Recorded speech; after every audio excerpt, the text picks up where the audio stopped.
Okay, we're live. Hopefully people don't hate us too much. You know, as they do. What if we just hate ourselves? Oh, there's a skeleton in. In the closet? No, in the next to the cow pens. God, I was so proud of myself, too. Don't even acknowledge my joke. God, that's a summary of our stream history. I mean, you're not wrong. You make a bad joke, I pretend it doesn't exist, and we continue on.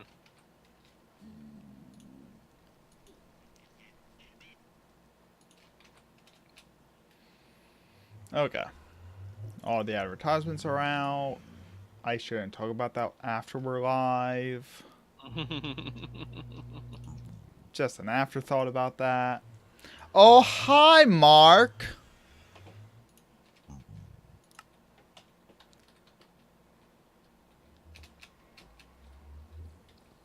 When I say Mark, I really mean Vela. Why am I talking like this? Oh God. I cannot turn it off. Please, somebody call the scientists. Okay, I'm sorry. I don't know what's gotten in me today. I just noticed this base is made out of obsidian. Somebody mine up all this obsidian. What? Did I do that or did Cell do that?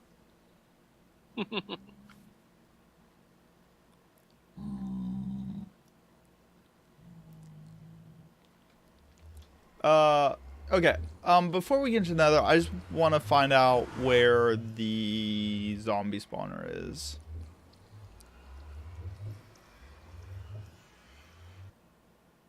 God, the server's just being all sorts of laggy today. Oh my God. Okay. Whew.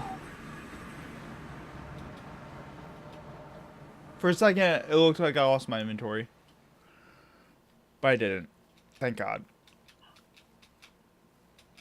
Let's see here. Is there a... Is the tunnel visible from here? The tunnel didn't make it all the way to Cell's base, right? I don't think it did. Our tunnel? Yeah. No, we stopped a little. Oh, no, it's visible from here. Like, the pathway's visible. Nah, it's fine, Vela. It's fine. And welcome everyone who's joining us. We'll be getting on topic shortly. Hopefully.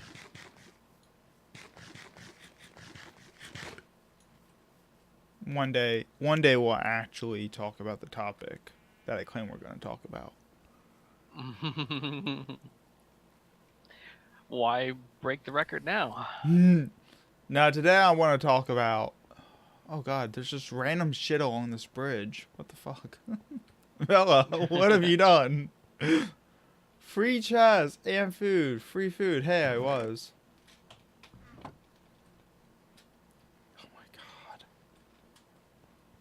Like, I I half expect to see, like, a sign made by Vela. And you'll know it's a sign by Vela because it's the punchline to a joke that I made 2 weeks ago.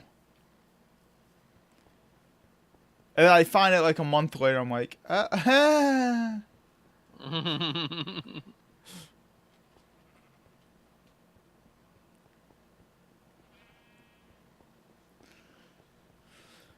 so where do we start, Vela? Do we go to your base? I guess I could take your tunnel.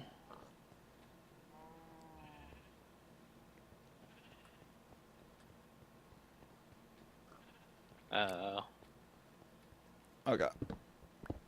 Just 1 second. Okay, I'm just gonna take your tunnel.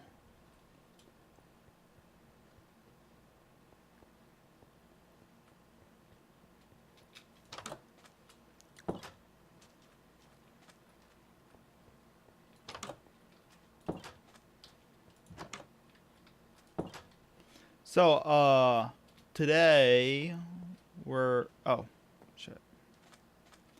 We're gonna be talking about the Explorer player personality, which I think Minecraft is a perfect game for that discussion. Because it very much caters to the Explorer type of activities.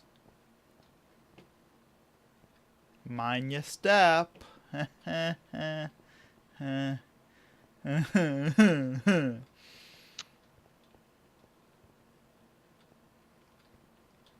I just woke up like a couple of hours ago, so I'm a little out of it. Yeah, we're used to it. Wow. Wow. Just wow. No faith. I said we're used to it. We haven't left you yet. And all the viewers disappear. But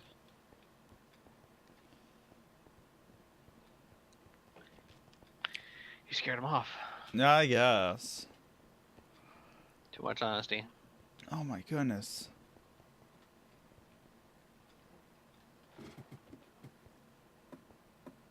Okay, we're gonna streamline the process to get down here.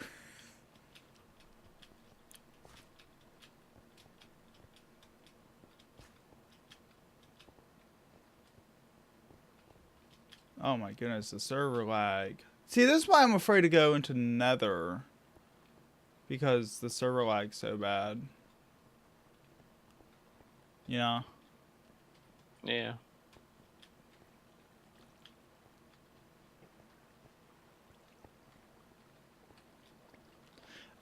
So I think the Explorer personality type is probably the most interesting one. And it's like the least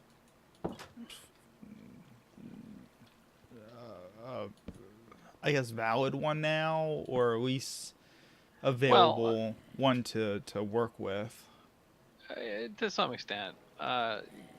So again, like like a lot of the other Bartle archetypes, it tends to get a little, it tends to be misunderstood because there's kind of two aspects to exploring that are important. The first one is basically an explorer wants to collect information, and because we're talking about multiplayer games, kind of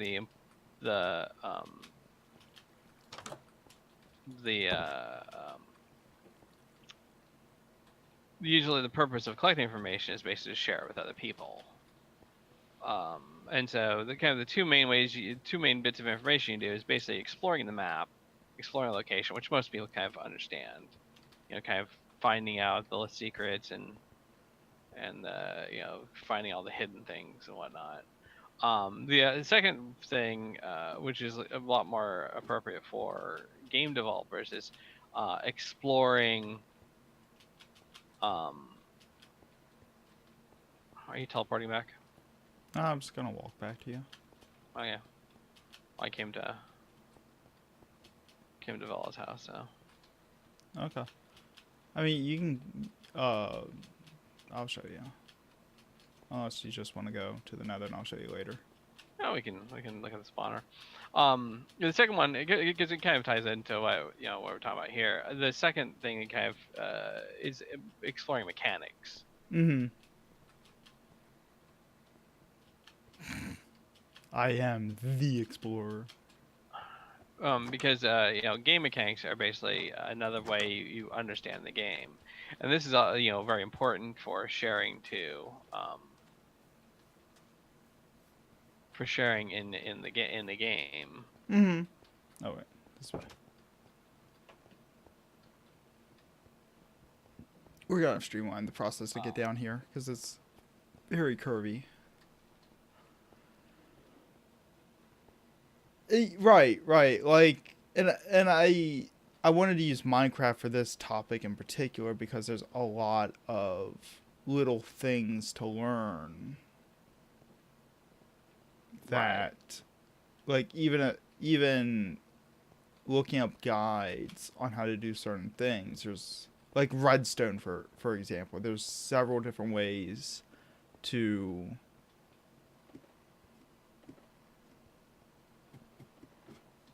do redstone. Right. Oops, I went the wrong way. So like, so it's all situational based off of what you need in the moment versus what circuits are possible to make. Right. Here it is.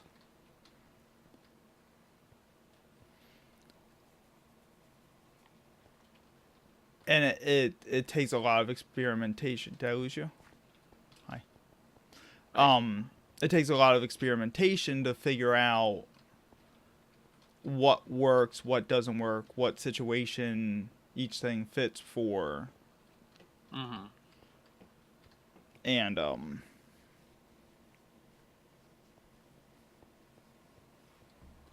like this zombie spawner, I can show you how to turn it into a farm, and that Right. could be very much be like an explorer type of behavior of an explorer showing someone how to do something kind of. Right. Right. Exactly. Like understand the mechanics.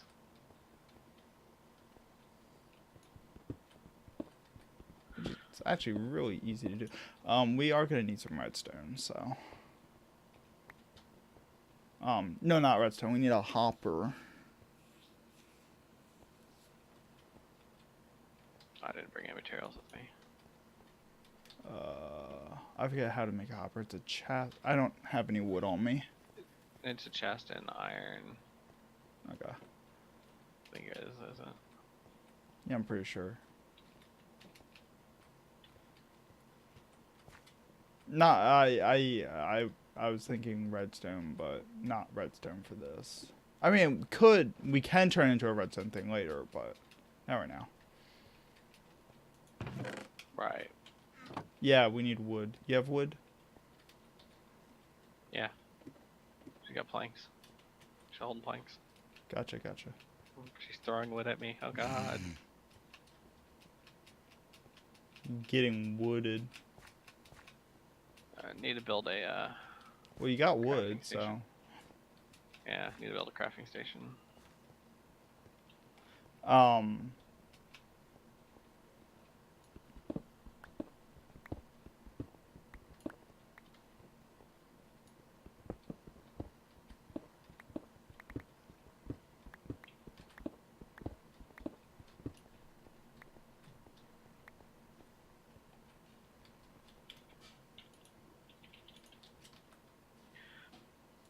Yeah, and so basically and so that's one of the things you kind of want to really reinforce is that it's about kind of a lot of the time it's about sharing and understanding the mechanics. And like as a developer, like one of the things that I'm always curious about is how mechanics in games work, and so the explorer mentality tends to work very well for developers. Right, exactly. While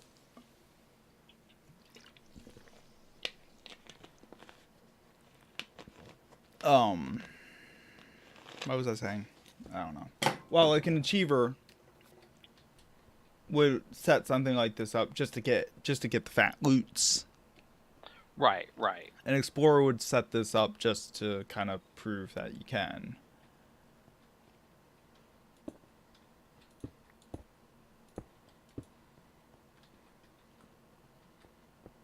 Or to show people how to do it. Right.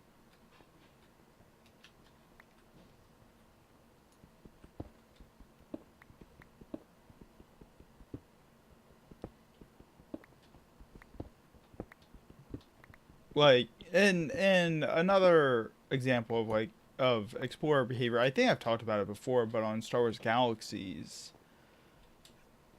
for crafters to get resources to craft, go figure, they needed to harvest resources that would spawn periodically throughout the planets in the game. And the only way to figure out where the good resources were to go out and survey with your little radar. Mm-hmm. And it give you richness deposit density on the little radar, and then you'd have to survey and test samples to figure out what the stats of the resources were. Here's a hopper. Okay. Thank you. I need a chest as well. Okay.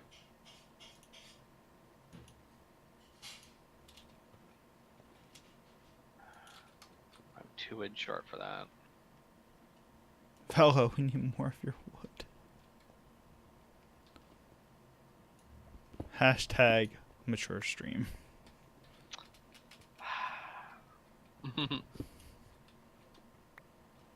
Hey, Right. hey, it is. I don't know. I think we're kind of immature though. And so a lot of surveyors would actually sell locations if they didn't feel like harvesting it themselves. Right. I know a couple of people that would do that on my server. Just because the information would be worth... They'd be able to con more information out of people. Or con more money out of people for the information than they would actually harvesting the resources themselves. Right, because people wanted the resources, if they, to turn into crafted items. And then, Star Wars Galaxies also had the system where basically if you you got experience for crafting when people used your items. Got experience when people used your items. At least that's the way it was originally. So if I crafted a gun and I didn't get experience directly from crafting the gun, I had to give it to someone and they had to use it, and then as they used the gun, then I got crafting experience from it. That is right. I forgot about that. Well, I didn't play in that version originally, but I played on a private server. Mm. And that's right. You're right. And medics were the same way. Medics didn't get experience off healing. Well, they did get experience off healing people directly, but they also got experience from people generating experience after being healed. Right.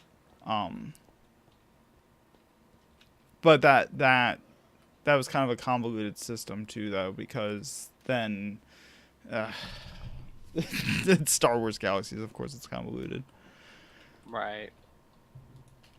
I mean, he tried some very audacious things, and some things work, some things right got aged out. Right. This is always kind of the danger when you try to create stuff like this, is that sometimes it doesn't work out quite so well. I stole more of Bella's wood. Oh my god.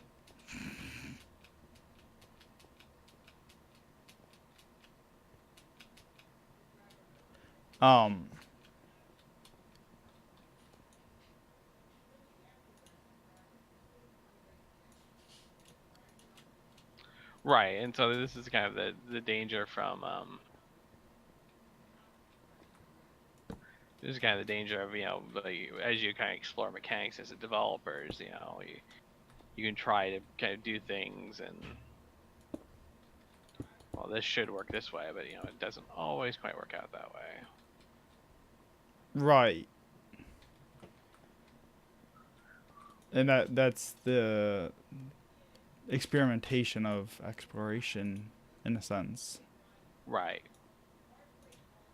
Okay. I don't usually put doors on these, but just for the sake of practicality, we're gonna put a door here.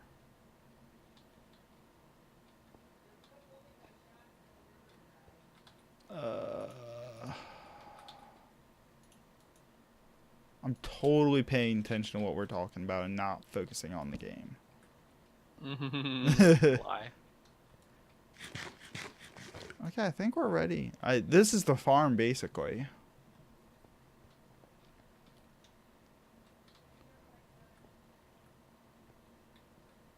And we just have to set up the water. Or this is the farm that I know how to build. I know there's different ways of doing it, but...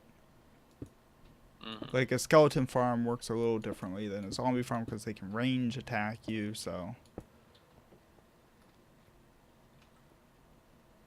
But, okay. Here we go. See if this works. Oh, shit. Shut up. It just amuses me. Everything should be fine. Everything's ready to go. I forgot to put a button on the inside. Okay. Okay. Actually, Best explore. right? I know exactly how this works. Not that way.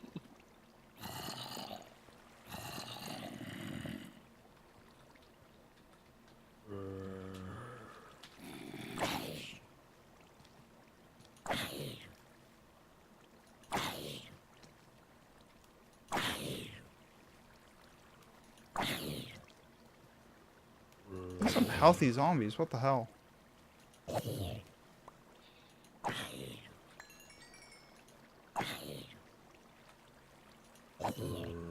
Figure I'm stronger in this part of the world, I guess. Most spawners working, so. Now, did the loot system work? Loot system's not working yet. Should be. It's not. Oh, did I just pick up the loot? I probably just picked up the loot. Yeah, I did. Uh-oh. We lost the Vela. Rip Vela. What the hell are you doing out here, you jerk? Co-hosting the stream with you? No, not you, you jerk. Other jerk. The undead jerk, obviously. I thought you were a gold armored zombie for a second. I think we're fine, Vela. Thank you. Thank you for sharing this with us, though. Oh shit! Baby zombie. I didn't think that spawners spawned those guys. See, last time I built one of those guys didn't even freaking exist. So. I wonder if they added those because of. Right. Because of the zombie farms. Right, right. Maybe.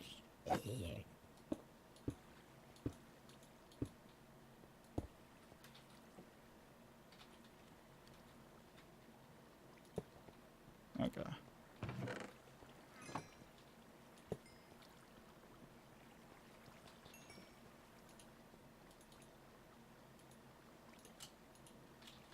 Well, the loot is not going to the hopper. No, because you're picking it up. No, there's a bit of rotted flesh in there that's not moving.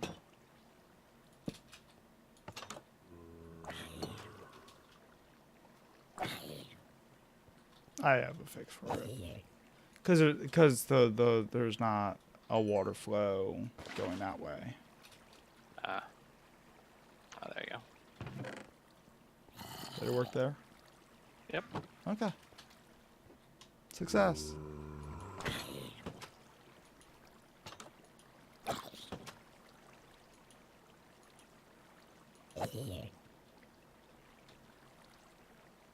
Now you basically have free XP farm.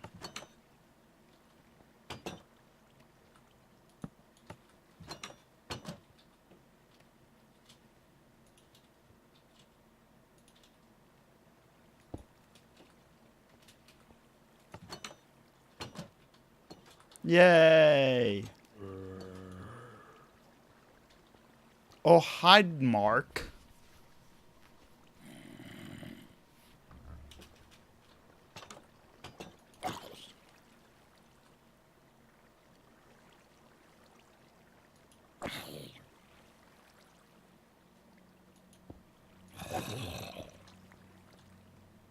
Yeah, so like ideally you take the torches off here and put them on the back wall. Like a lot of times we will actually use redstone torches to light up spawn rooms like this, just enough to prevent mobs from spawning outside the wall, but not enough to interfere with spawn patterns. Right. So that's also a little explorer hint. Right. Well, I mean, and so this is kind of like, again, this is kind of like the nature of an explorer is that they kind of like figure these things out. Exactly. And like this design, I mean, it looks really, really simple, but it took us kind of a long time of experimenting to figure out what like the most efficient way to build these was. Looks like the stuff is getting trapped. Yeah. The water flow needs to be fixed. Yeah, I see that. I need more water. I only brought 3 buckets. Actually, there's a flow of water over here, I think. Yeah. Because there's a sign here about water. Let's see here. I've been bamboozled. No, I'm kidding.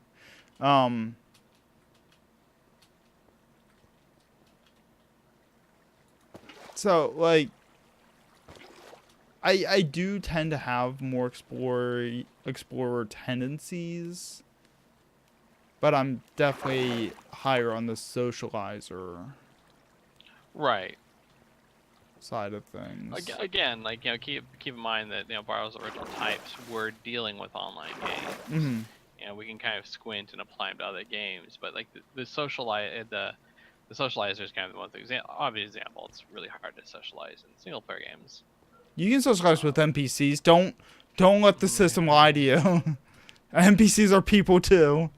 No, they're not. I must protect my family. I used to be an adventurer until I took an arrow to the knee. Nah, I used to be an adventure type personality player until I play your fucking game. No, I'm kidding. Oh, wow, angry.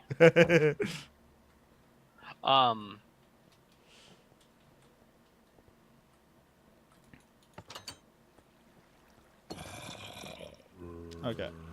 You okay? Yeah, I have to get inside that room.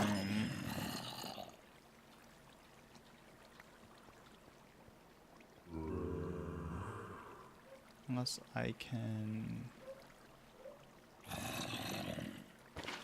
There? I mean, that... I'd rather it be like there. Yeah, that's a bit better, I think.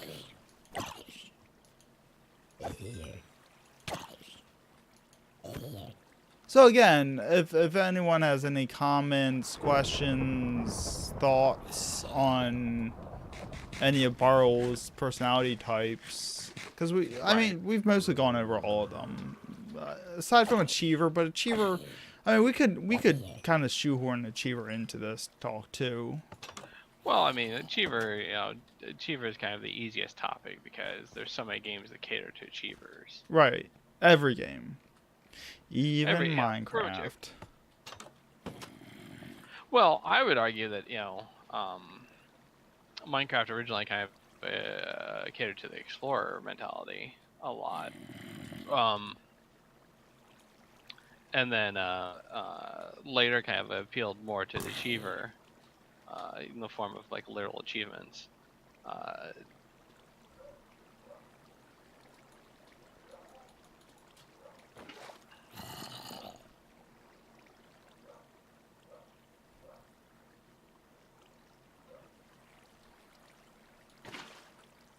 Well, that's what I meant. Like they added achievements into the game.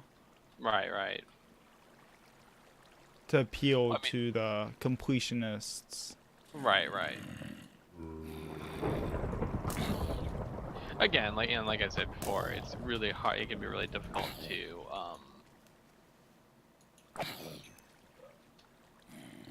to really kind of to understand what a motivation is by looking at the activity. Mm-hmm. I gave the example last time talking about somebody who's like a completionist, somebody who's kind of going trying to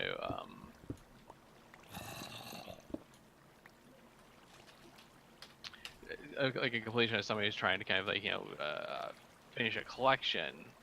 This can be an achiever trying to kind of kind of obsessively, compulsively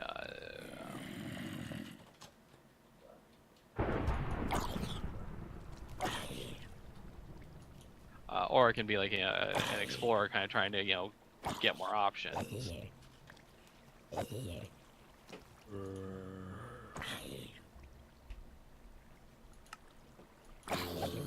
Right.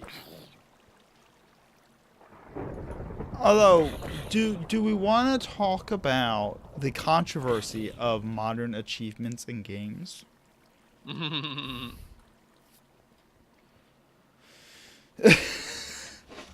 Like, talk about getting shit on. No, I'm kidding.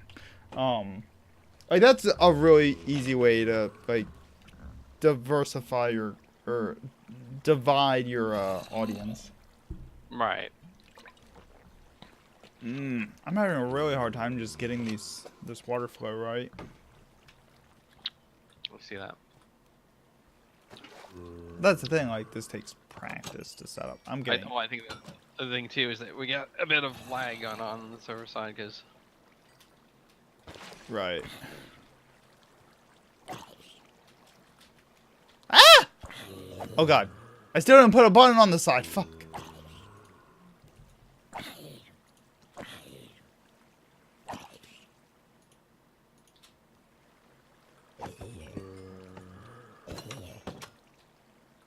Here, I'll take. Oh, I got it. did you grab the button? Yeah, I got it. Where's the button on the inside? It's on the other side of the same block. Oh, okay. I mean, like, these farms aren't the best. Actually, I think you can put XP into the spawner. If I remember correctly. Maybe not. Leave me alone. Bad touch.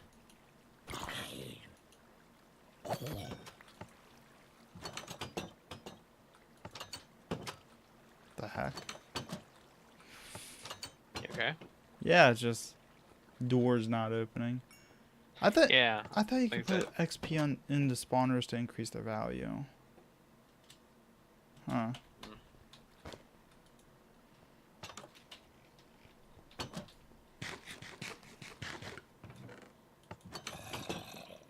Oh my goodness, these doors are just not cooperating with me. See, spider spawners are the best, but that's just me. But I don't use them for XP, I use them for loot in particular. All the string you can eat. Mm-hmm. And the way I design those is much different.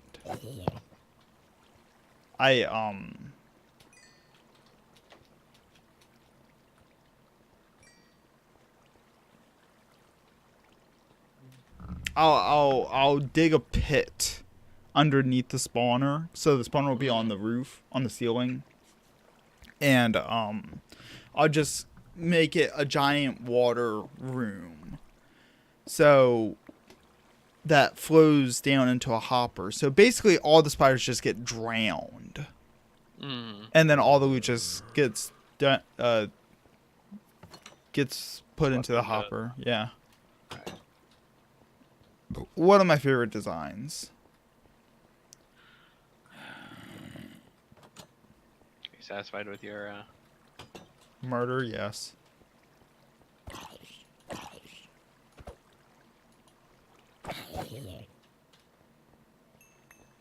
And it's skeleton spawners that I tend to set up with redstone.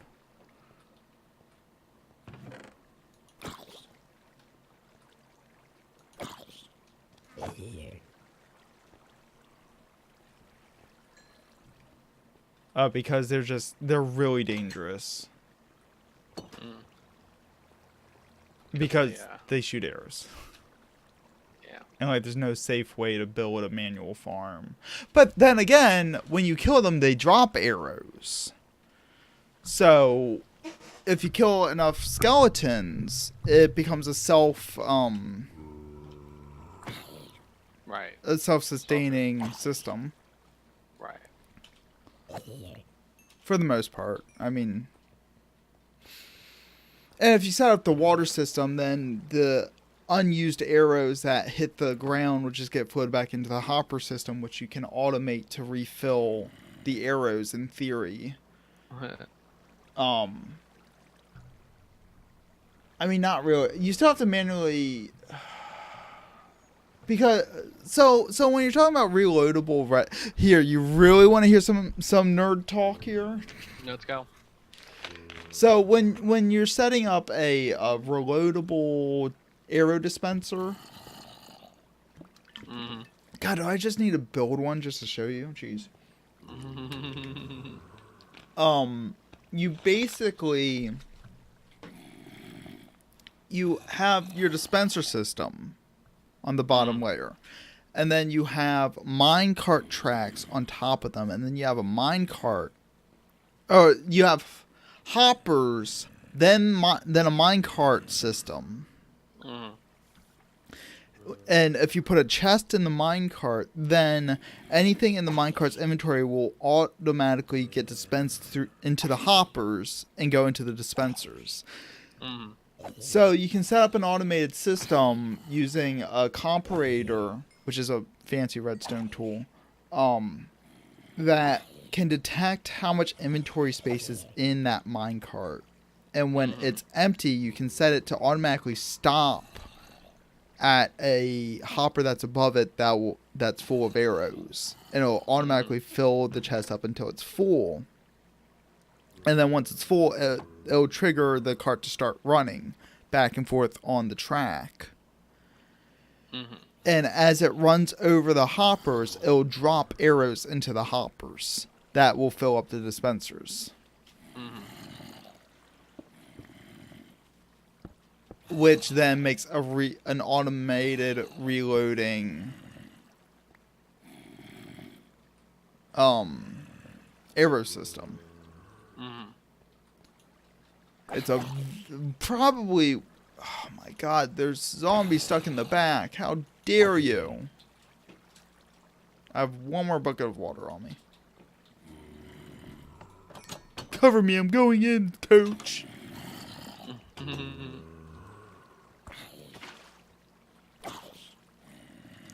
Oh god. I fixed it. Congratulations.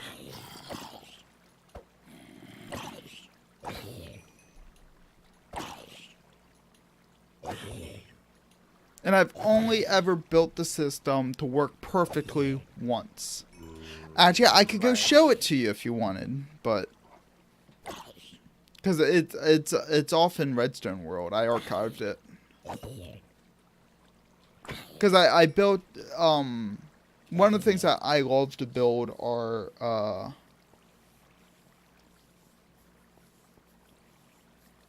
PvP arenas and arenas in general. And one arena I built was kind of a mob arena. It's supposed to have a mod that automatically spawns mobs and waves. Mm-hmm. And there's I set up a control booth so that a player can kind of oversee everything from an overseer's perspective.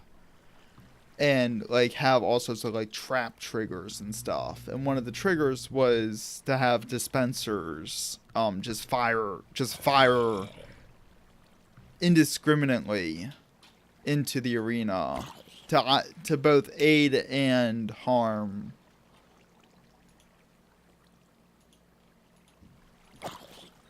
It's kind of like a hazard, basically.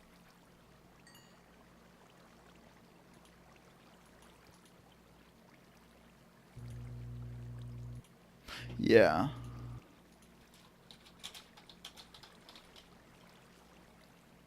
Sorry, give me a second. Is my topic wrong? Yeah. On the background, topic of the day says Curl personality. Everything on my stream says Explorer. Look at the actual stream. I have it up on my. I have the dashboard up. It says Curl personality for me. Try refreshing the page.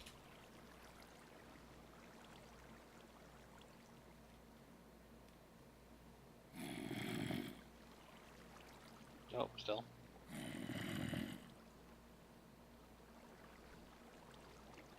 Really? It says Explorer for me.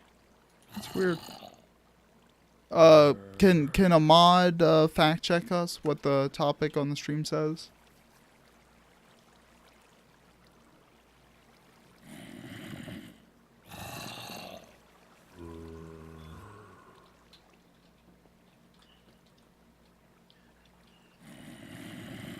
It says killer? Really? Yeah, if you look at the actual stream with the background, the part of the bottom of the actual stream. Okay, I'm gonna show you a picture of what I'm looking at.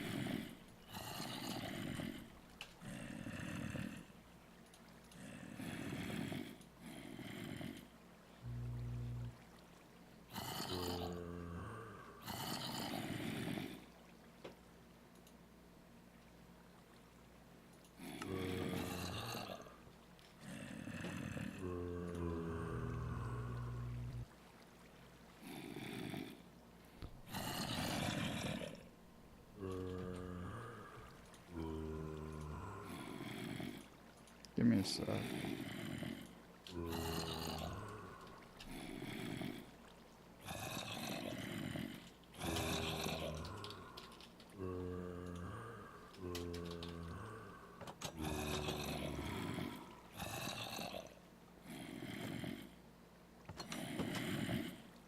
Yeah, down at the bottom of that picture, it says topic of the day, killer personality. Yeah, but the picture I showed says Explorer for some reason. I don't understand. Like the green letters on the blue background. Green letters on the. Like right Oh underneath. shit! You're right. Fuck. I forgot to update it on the. I knew I was forgetting something. My bad. I'll fix it.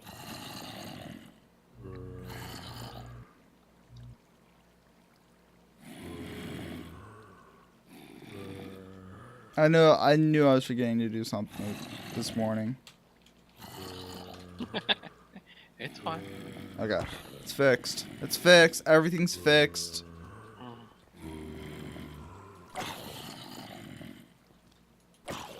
So like part of the issue with this is that it's not particularly efficient. But I don't think there's a super efficient way to farm experience, to be honest. Right.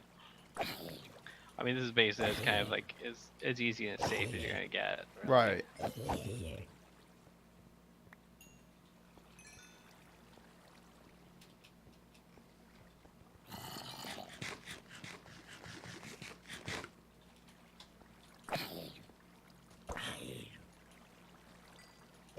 And this is kind of a, these spawners are super rare. So, Right. unless you're really, really experienced with finding them and knowing what to do with them. I remember the first time I played through the game, There's still kind of a pit there where the water's not flowing right. Where? Like right in front of you, there's some rotted flesh. God dang it, Bobby. Let me go find more water. Oh, there's some water right here. So the other thing we need to figure out is how to streamline getting to this place, because it's really convoluted Vela's way. Right. My goodness, door.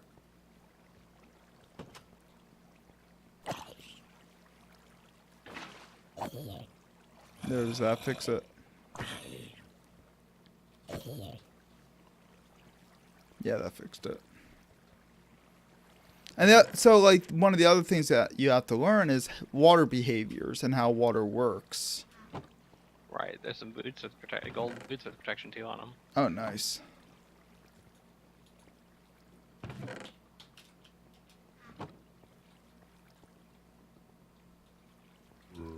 So, I'll be back. I'm gonna go get wood from our house real fast and get a ladder. And make some ladders. And then we'll literally just dig straight up, figure out where the heck this cave is, and start tunneling it. And deal with it from there. Yeah, yeah.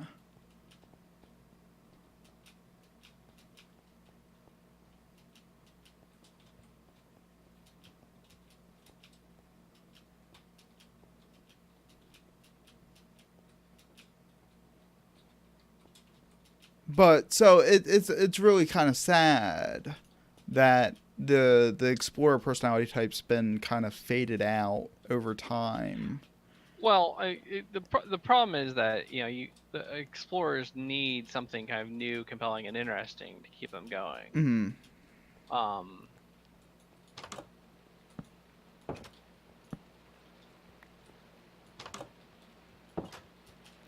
And so this is kind of like the problem you run into with explorers is that you kind of have to keep on making content for them. And there's one way you can do that. The one way you can kind of make sure that you're creating content that's interesting for them is essentially by making content that basically that has is combinatorial basically. As you add, if you have one thing and then you add a second thing, well, two things can interact. You add a third thing, and then basically you have three interactions between two items. Mm-hmm.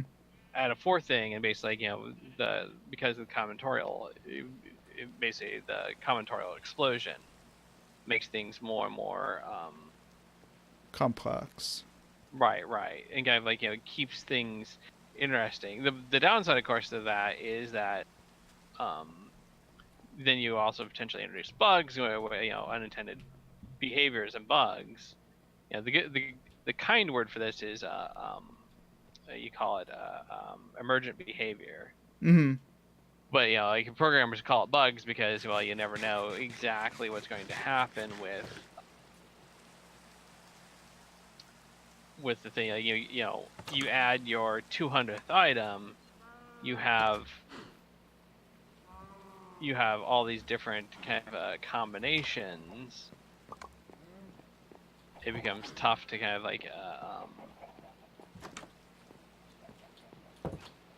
it becomes tough to basically debug all these things properly. Right, and Dejara suggests you can give them tools to create content for others also. Yes and no. I mean, user create content's really tough because the problem you run into is that other players are not content creators. The number of people that can kind of create content that's going to feel appropriate for the game is vanishingly small. Less than, it's probably like 1 in 1,000 people. Which, but the thing is like, you have to have the right combination of interest, will, and ability to have people create content for other people like that. Mm-hmm. Space Engineers is actually a really good example of that. Space Engineers is an open source. It's now open source. Space-based Minecraft game basically, where your block building is like building spaceships and stations and stuff like that. And I think it's still the largest workshop game on Steam. Yeah, I mean, you can definitely find the audience. The problem is that like this is pretty much a risky business model to adapt. Mhm. To try to say, our business model is going to be we're going to rely on people to create content for others. Because like I said, you never know what how other people are going to what other people are going to do, and in like kind of the best example of this I think was EverQuest 2 and a lot of the uh, EverQuest 2 and a lot of the Cryptic games, City of Heroes and Star Trek Online, had systems where you could create content for the people. The problem that people you ran into really quickly is that um, essentially efficiency and the explorer or the intel, they kind of won out. So people created content that was as easy and as fast run as possible, and as rewarding rewarding to the player as it possibly could be. Oh yeah, I forgot Star Trek Online had what was it? Foundry It, content, I think it was yeah, called. Foundry. Yeah. And That's that's that's kind of the general term that Cryptic uses for all their mhm. content. Yeah, and so yeah, you have the Foundry content. The problem is though, like I said, is that it's not it's built for efficiency in mind, so therefore it tends to be really dull content. Yeah, Um, I tried running like the Foundry highlight of the week or showcase of the week or whatever one time, and I was confused. right. Right. I mean, and like the craft of the developer is that they, in theory, the developer knows, can balance a lot of different needs together. Um, can balance a lot of different needs together to create content that's appropriate for the audience of the game. And so, you know, like you said, if you're kind of going in there fresh and you're like, oh, hey, I'm going to try this content, well, it may not be great content. It may be, it may be kind of terrible content that it's not very fulfilling because you're looking for something that's more suited to a new user, and this is something for someone who's a lot of times the content like that tends to be for people who are kind of bored with the normal content and Right. want more. God, sorry. They want something more, but they don't want to just run the same content over and over again. Yeah, like people that played the main game to death. That's kind of the appeal of a lot of modded content, like in Skyrim. Right. And so the difference, like I mean, let's be honest. Like you go to a lot of mod sites, you're gonna find a lot of like really awful mods for very popular games because Genitals for horses. yeah, I mean, or very specialized content that most people would be like, why does this exist? Like nude mods, for example. Well, we all know why those exist. Nobody's asking why does this nude mod exist. I'm pure, sweet, and innocent. I don't understand nude mods at all. There's a reason why I don't stream 14. I'm so heavily modded. It's just easier not to stream that game. Right. And so yeah, so like you and like Will Wright gave a talk about this. Like he talked about the people who create content for The Sims Online, or The Sims, not Sims Online, but The Sims in general. And it was one of those things where like he kind of broke it down where you have like the vast majority of people will create content, and you have a smaller group of people that or that consume content. And then you have basically kind of a smaller group of people who will create content, and then you have a smaller group of people from that, and it's roughly 10%. You lose 10%. You lose 90% of the group. Like so, like you have 90% of the people who consume content and 10% who create it in some fashion. Mm-hmm. Um, and then from that, you have 10% of people that actually create content that other people want to play. And from that, you have 10% of the people who will create tools for the people who want to create content. And so you start getting down to a pretty vanishingly small population of people who have the ability, will, and interest to create content that'll keep people interested. Right, and you can kind of see that too. Like if you look at because the example I was going to use was space engineers. Even though it's not as recognizable as a game as Skyrim, for example, but space engineers has a handful of total conversion mods that allow for more story oriented content because space engineers in itself doesn't really have that much. Right. Of the 10, let's say tens of thousands of people that own the game or play the game, I don't know the concurrent player populations off the top of my head.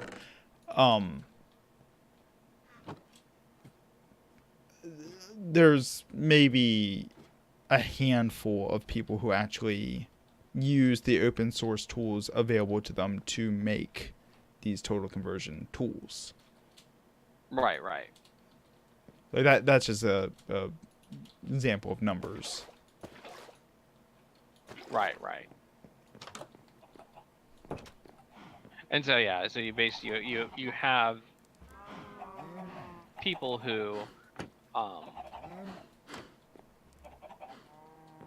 and a lot of times like you have people that basically are very interested in creating content, but that don't necessarily have the skill to actually make the content. I think you linked me a video talking about Bob's Game, a Kickstarter game. Oh yeah, I did. I mean, and so like I haven't finished watching that, but I'm assuming it's kind of a. Oh yeah, the Bob's Game thing. You want me to talk about that? I mean, we can. I mean, if it's relevant. Yeah, I mean, on the subject of people who want to make games, yeah, it's I just sent that to you as a goof. I wasn't expecting to actually talk about it. So Bob's Game was developed by I forgot his name because I wasn't actually expecting to talk about it. Robert something, but yeah. Robert something. Yeah. Who started out just taking a C plus, I think it was C plus class in high school, and he had a term project where he decided to just make a generic RPG pixel game. And his teacher's like, "Oh my goodness, how'd you do that?" Blah blah blah, and that encouraged him to be like, "Oh yeah, I'm this super special person because I can make a simple RPG game and I have these great ideas and I want to make this amazing game." Which I'm not saying anything bad against him, even though I just thought about my wording. I said, "Oh wait, that doesn't sound right." Mm-hmm. But he had this idea. I'm trying not to sound sarcastic because I don't want to come off that way. He had this idea of creating an RPG game that was in the vein of Earthbound, but incorporated stuff like physics, like Super Mario 64 and Super Monkey Balls, and had kind of the sharp wit humor of Earthbound in this I think it's in the vein of a 16-bit RPG, JRPG. Yeah. From what I saw, that's pretty accurate description. And he was absolutely determined that it would have a Nintendo DS release, and absolutely adamant about it. And he ended up basically losing his mind because Nintendo kept giving him the runaround because they obviously were not interested in his project. Mm. Even though he had the technical skills to do it, he had working demos for it. There was a lot. Apparently, I hadn't heard about this, but there's a lot of hype around his game. Because he had this very, very interesting marketing focus. And just give me one moment. Mm. I'll just interject here to say real quick that I mean, like, it's easy to kind of poke fun of the guy for being very enthusiastic and going out and doing it, but like the reality is that ideas are kind of a dime a dozen. It's a lot of it's it's really about execution, like getting down and doing something, and like no matter what else the guy did, like he at least sat down and made a game. Maybe it wasn't maybe it wasn't the highest quality game. Maybe he could have benefited from getting a mentor or whatever. Sorry about that. I had to take my headset off for a second. Sure. And so he went through like 6 years of development solo. No support from anybody outside. No outside support at all. He refused to accept sponsorships or publish. He had several offers from publishers, but he refused because he wanted to maintain full creative rights, which a publisher's never gonna right let that happen. And so when he couldn't get Nintendo to notice him, because he went full notice me senpai, please. Right. He created this marketing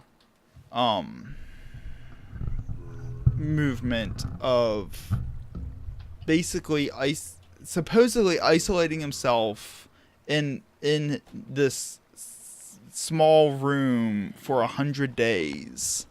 Mm-hmm.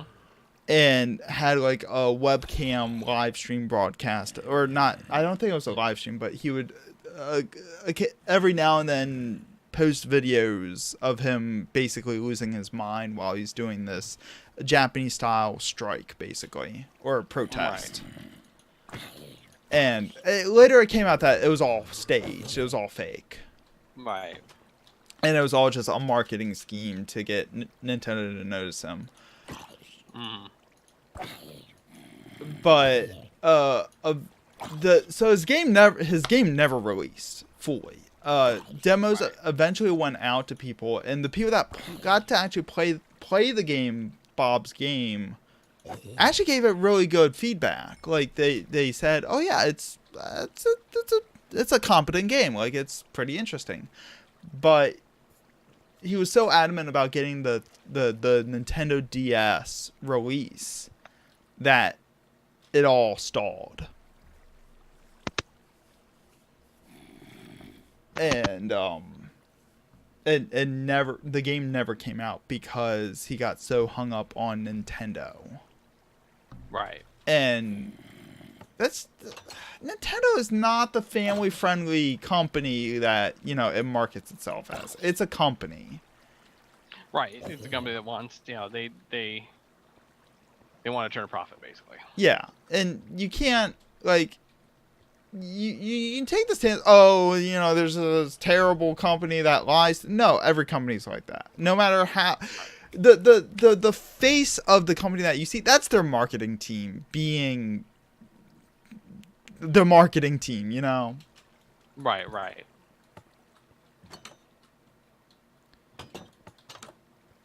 And they obviously didn't see, giving this guy a Nintendo license to be a third-party developer for Nintendo. They obviously will pass because where's the money in it?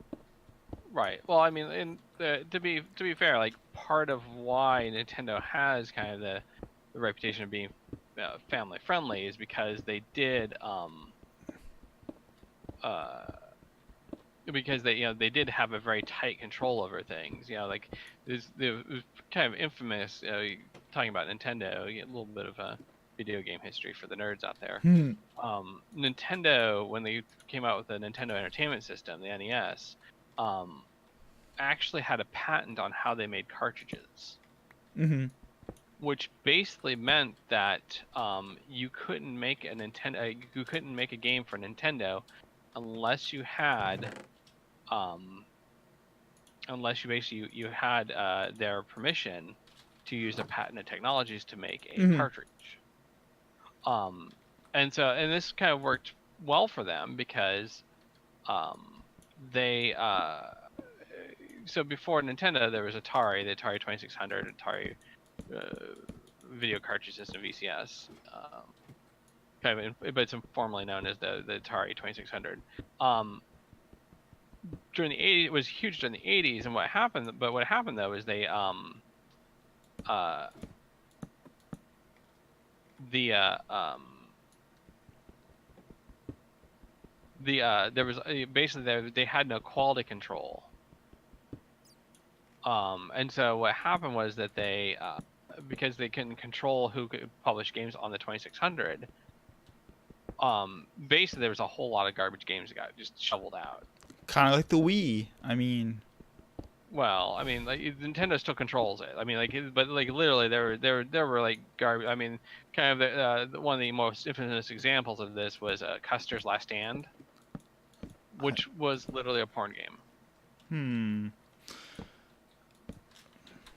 I have to look It's this up. rather, it's rather an interesting. It's rather an embarrassingly terrible porn game, even. It sounds familiar.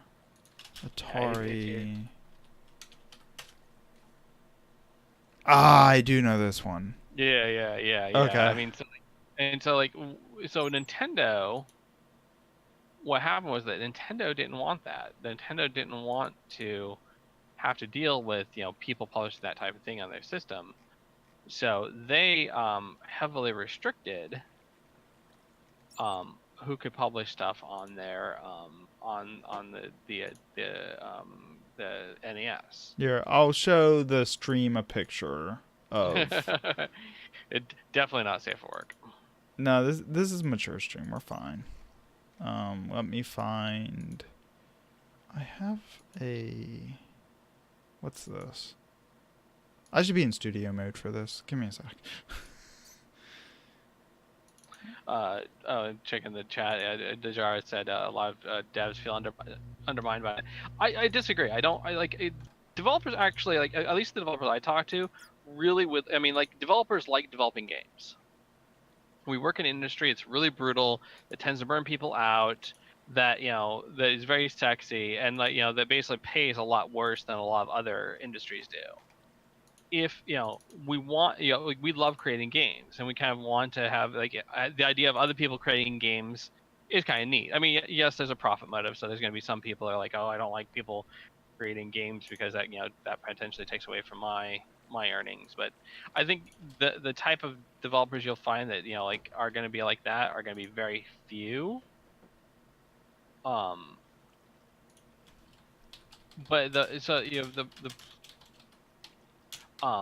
but I think that the bigger problem, I think, is a lot of developers tend to overestimate it.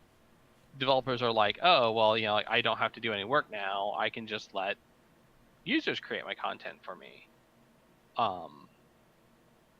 And I put up a picture of Custer's Revenge for the stream. Custer's Revenge. Yeah, it's pretty terrible. Yeah. Okay, we're done with this. Yes. Before I get copyrighted or TOS'd. Oh my god. That would be horrible to get TOS'd over Custer. It's a legitimate topic for discussion. Yeah, but no, so you run into situations where people would just would do it. I mean, where developers I literally, had to kind of deal with, a lot of developers, listening to a lot of developers saying, "Oh, you know, we will, let the users create content for us." Because for the longest time for MMOs, and I think I mentioned this before, like the attitude was that content was very hard to create. That was the expensive thing that was tricky for developers to get right because they needed to create a lot of content. Oh my I god, mean, like, the and lag. Jeez. Sorry. that's fine. And I mean, like, I even worked for a company basically where, like, we were kind of betting a lot on user created content, Storybricks. A lot of what we were hoping to do with Storybricks um, was essentially we were talking about trying to get users to create content um, through creating stories. Like, the kind of the initial version of our tool was a tool to let people create stories. Mm-hmm. And you've talked about Uh, a lot about that on your blog. right, right, and I the I mean, the big problem you run into with a lot of user created content too is like there's kind of in computer science there's a trade-off between power and ease of use. Mm-hmm. The easier you make something to use, the less power it generally has. The more powerful you make something, the harder it is to use. You know, consider I'm trying to think of a good example to illustrate this. Mod Um, tools are a really good example. Yeah, yeah. I mean, so yeah, that's a good example. Mod tool. So, like, take something like the original StarCraft that had mod tools kind of built in that you could do things. I mean, they're very simple tools. I should say very simple tools. They're fairly simple tools. You could do a lot of interesting things. You could create levels if you wanted to. Um, but the uh, but these are like, you're still constrained by what the tools allow you to do. The other end of the spectrum is a compiler. Like, give somebody a compiler, an art program, they can make, they can recreate a game. They can recreate any game whatsoever they wanted to. They were not restricted to StarCraft and StarCraft derivative stuff, based on the tools. They could create whatever they want. However, the tools to create, the mod tools for StarCraft are a lot easier to use than, learning a programming language and Uh, using a compiler. Vela wants to talk about Bethesda's Creation Club. So the what? Bethesda's Creation Club. It's their modding initiative. I know almost nothing about it, so enlighten me. Uh,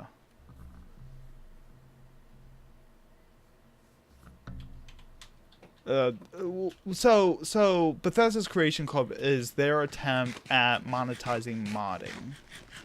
So Okay. they will highlight mods that are made specifically for the Creation Club. And yeah, here have the users make content and we'll monetize it and everyone will try to make money off of it, basically. Mm-hmm. Do you remember the big kerfuffle about the Skyrim mods getting monetized on Steam? Right, And right. everyone losing their mind? Right. That the Creation Club was their second attempt at that. Okay, okay. Yeah, I mean, one of the problems you run into with a lot of that was that because a lot of mods, it basically was kind of a change of expectation. Because a lot of the early mods were very much like, oh, hey, we created this kind of neat thing, and we want other people to, other people are creating content, so we want to be cool, and other people can use their stuff, and because they just want to they just want to make cool stuff too. Right. The problem you run into, of course, was that then all of a sudden, if I make a hair mod, and then somebody else wanted to create an NPC mod, somebody else wanted to create an NPC mod using that hair mod, that's cool if they're doing it for free. But all of a sudden, if somebody then starts charging for the NPC mod, and they're using my hair mod, well, that's not exactly fair because they were using my work to make a turn of profit. And tons of people were doing that overnight when that happened, Right. and it turned into a whole big kerfuffle.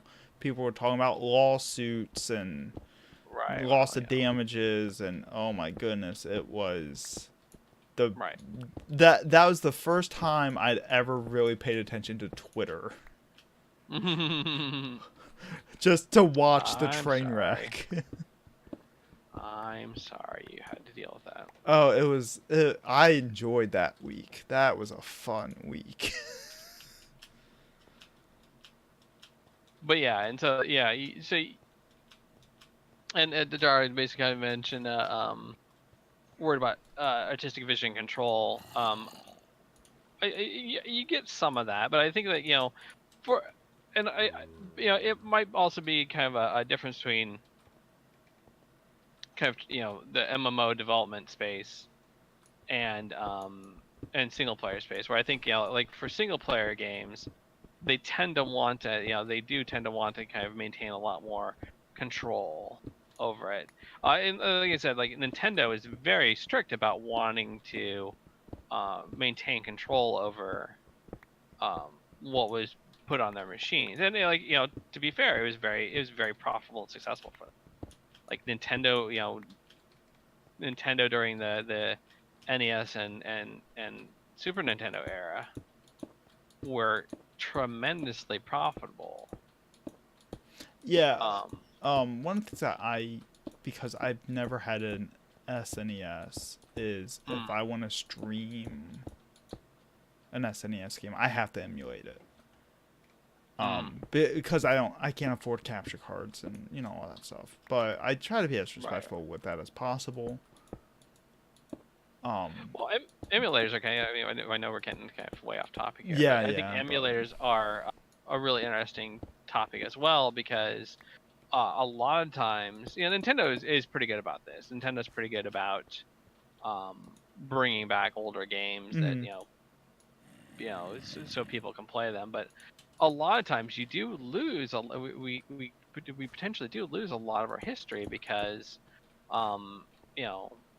games that can't be played anymore kind of get lost in time, because there's no, suitable, way to play them. And Earthbound's a good example. Right. And like I said, like Nintendo's pretty good about bringing things back and their virtual consoles and whatnot. But on the other hand, that's great for the popular games. Like if you want to play a Mario game, great. But what if I want to play a game, a much more obscure game? Especially third-party ones, they're not as good with getting right. Right. Well, I mean, and some of that is because licensing. Right. It all comes back to licensing. Right. Yeah. Exactly. And so and like even a lot of older games, like you don't have. With a lot of games, you don't necessarily have a lot of, there's not a whole lot of clarity on who even owns the licensing anymore. Because the licensing for a game, might just be in limbo because somebody developed it, but they never kind of got back around to, maybe the company went out of business and they didn't nobody picked up the assets for it. Right. That I was just reading about a game that had like that kind of situation. I can't remember what it was though. Well, it's not uncommon. Like the other thing, like old arcade games, a lot of times kind of get ignored because they were on very specific hardware, that was not very generalized. Like especially a lot of the older games, like Pac-Man and Space Invaders and whatnot. Like those games were made specifically for a very specific set of hardware. Mm-hmm. Um, and so it became really tough for them to basically to play those games for a while until people started making specific emulators for these games. MAME, multi-arcade machine emulator, is being a big one. Mm-hmm. Um, I think I've used that for a couple of games. yeah. I mean, it's a pretty well known one, and so yeah, but you kind of have this, have a situation where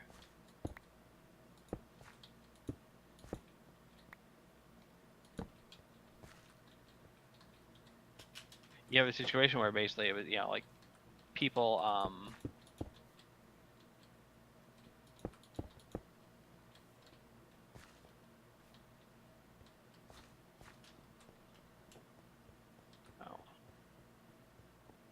Is that you in the tunnel, or is that a skeleton? it's me and Skeleton. Oh shit! That is a Yeah. skeleton. Shit. Oh yeah, you have a Skeleton too. Yeah, there's a little entryway over here, and a skeleton decided to. I couldn't tell because he was wearing gold armor. Oh, I'm sorry. I found some good enchanted gold armor. Oh my goodness. I not endlessly confuse you.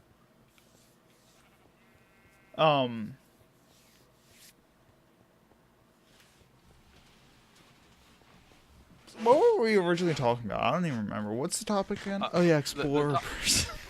Yeah, the Explorer. I mean, and But I want to go back to the user-created content real fast. yeah. Because we kind of jumped on that, but we didn't really connect it to the topic in particular. Which I had a couple thoughts come up on that, which was Sure. you can have someone making user-created content that isn't necessarily for explorer reasons. One of the because you could have someone making user creator content for like socializer purposes to encourage community, for example. Right. Or well, like a lot of the early text mod, some of the early text mods were basically very heavily skewed toward socializers. Mm-hmm. And they allowed kind of user created content on the form of authoring.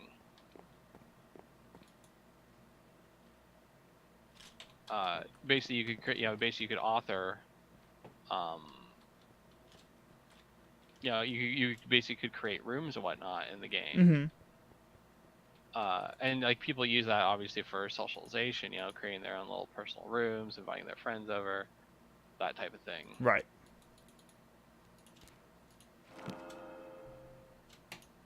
Right. And I was thinking about what was I thinking about? I was thinking about Star Wars Galaxies again because that's my go-to. Right. I can't help myself. Right. It's a problem.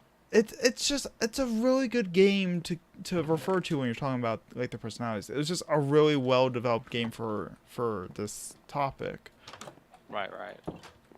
And like the quote unquote user created content that I guess Sony Online they started experimenting with user content using EverQuest and Star Wars Galaxies, I guess. And their version of user creator content for that was storytelling. And what you could do with storytelling content was you could get tokens that would represent NPCs. And you could take the NPCs and spawn them out basically anywhere in the world.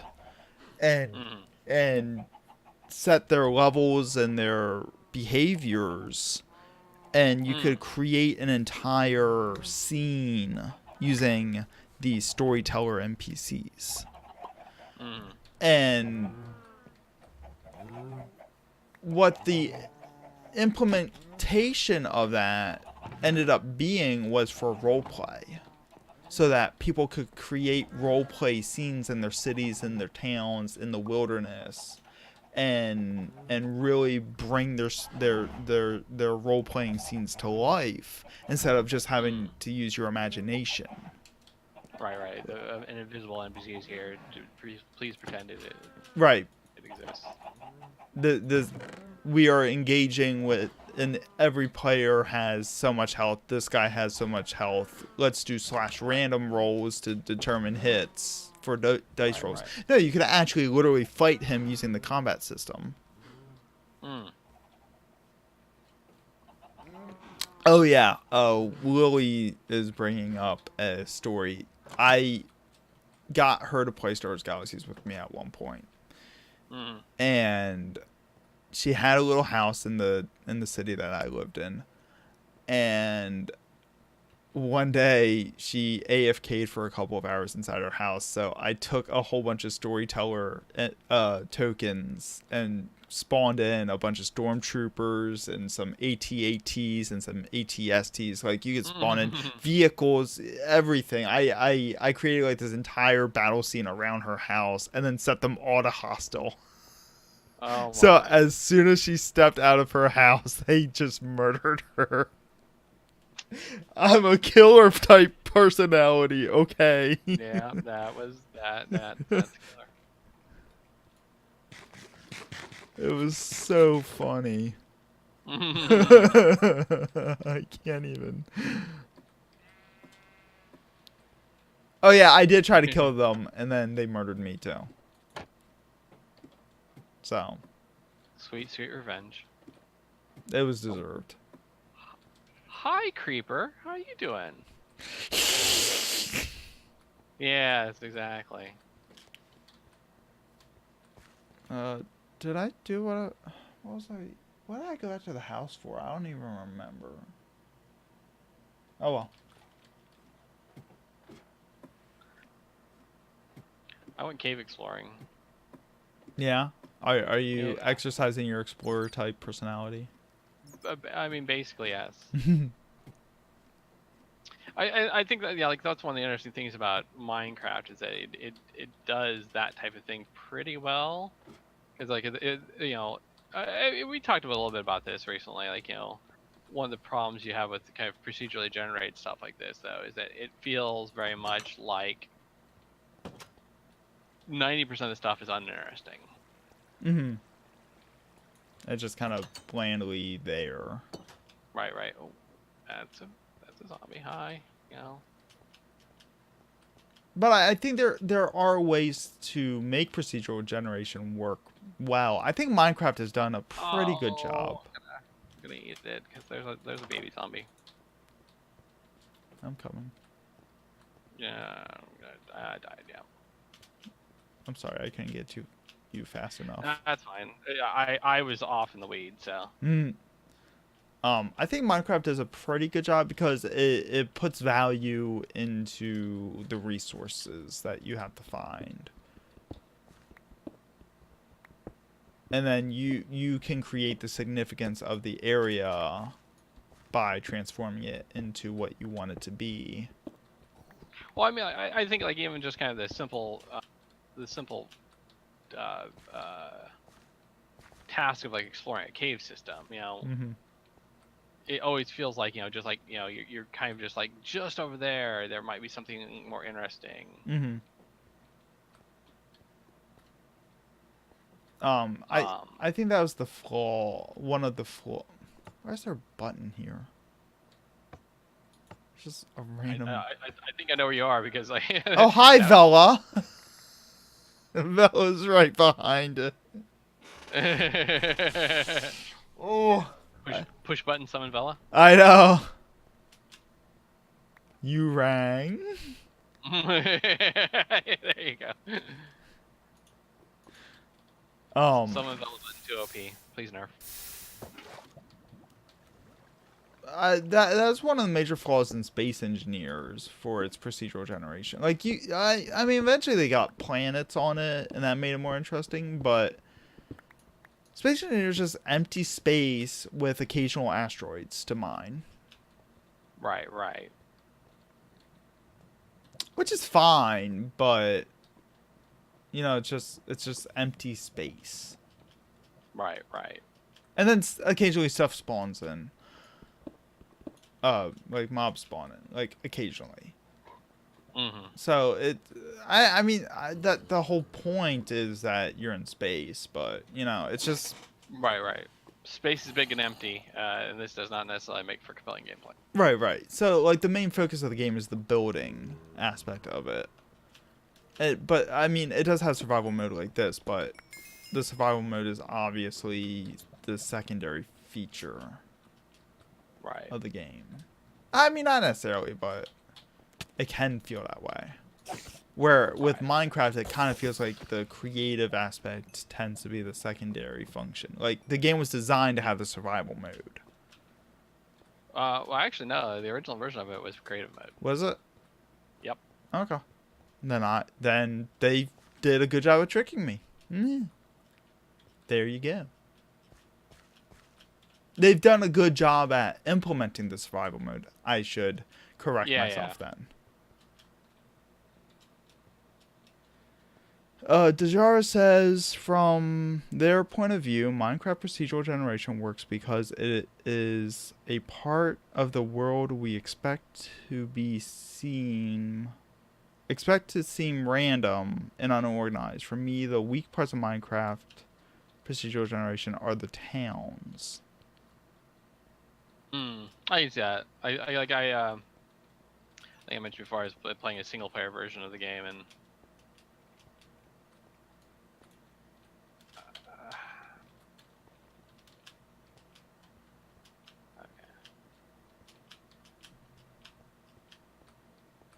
why you do this? Why did you put a divot in our nice tunnel? It's just to mark where the entrance was. You want me to fix? I was gonna make a sign. That's what I was gonna do. I was gonna make. No, I'll fix it.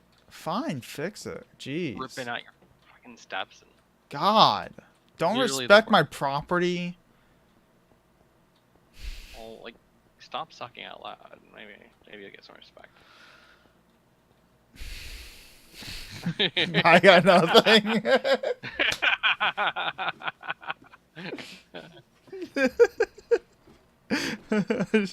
Fair. I'm just gonna huff.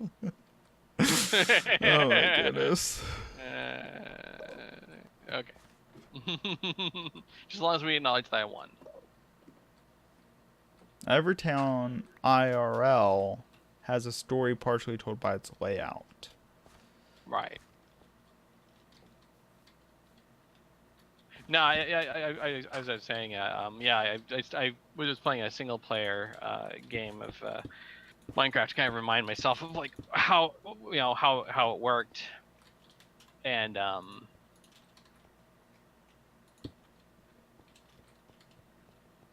gonna go get wood. Do you have wood? I use all my wood for sticks. I do not have wood. Okay. Sorry. I'm gonna go get a sign so I can mark that entrance. Yeah,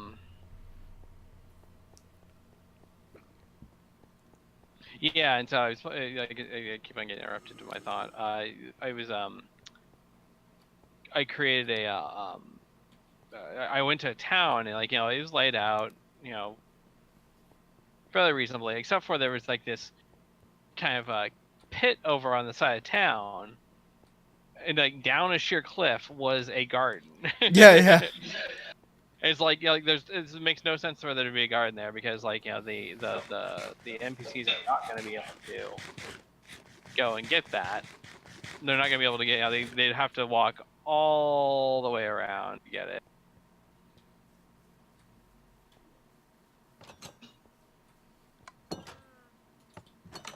Yeah, and so, yeah, like, Yeah, so I see what Dejar is saying. I think I would agree with it. Um, where you have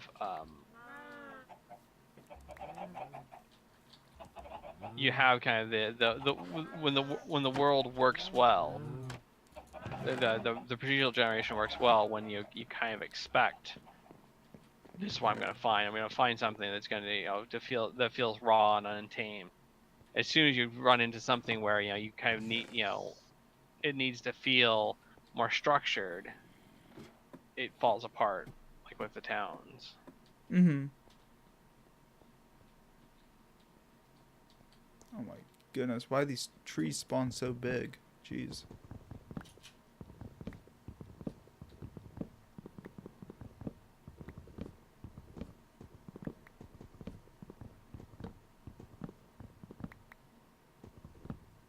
Yeah, and like the little prefab dungeons can be that way too.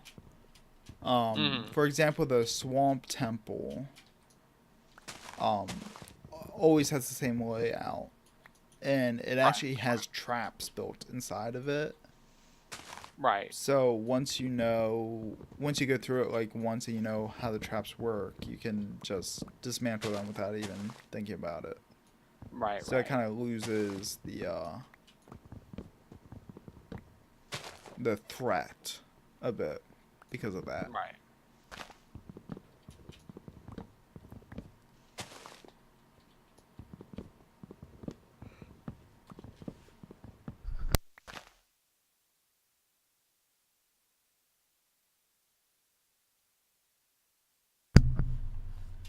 Another game that did not do like it's a game that's obviously trying to play to explorers. It's in the name of the game. It's called Planet Explorers, Planetary Explorers. I can look it up. Mm-hmm. Um,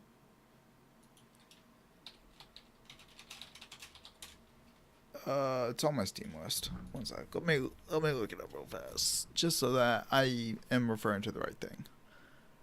It is called Planet Explorers. It was actually on the Steam front page for a little while, a few years ago. It's not a particularly good game. Like, it officially released and it was kind of lackluster. Like, it was a good game for being early access. And then they officially released it and it was just kind of like, oh, so that really is all that we're getting. Okay. Um and it's another procedurally generated game, but one of the big things you can do in it is create vehicles using like their vehicle creation system and save it as a I want to say an ISO file. I that doesn't sound right though. And like be able to load it and like upload it on the workshop and stuff like that, which I mean was kind of interesting, but it wasn't like I went back to play it little more recently and it just felt like a very unfocused game Mm. where it wasn't quite sure what it was trying to do, because it has like a story mode, then it has like an exploration mode that skips the story stuff, and it's very Minecraftian, but it uses voxels, Mm. which I mean it was during that weird gold rush phase of everyone's trying to make like voxel Minecraft Right. that I don't think any of them really took off that I can think of. Like mine, Space Engineers is a voxel based game, and I love it, Mm. but it's a niche game at best.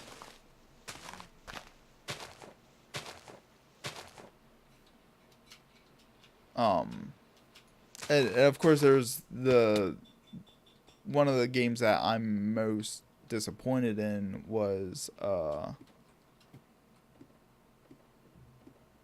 Starforge, which was a abandoned voxel based game.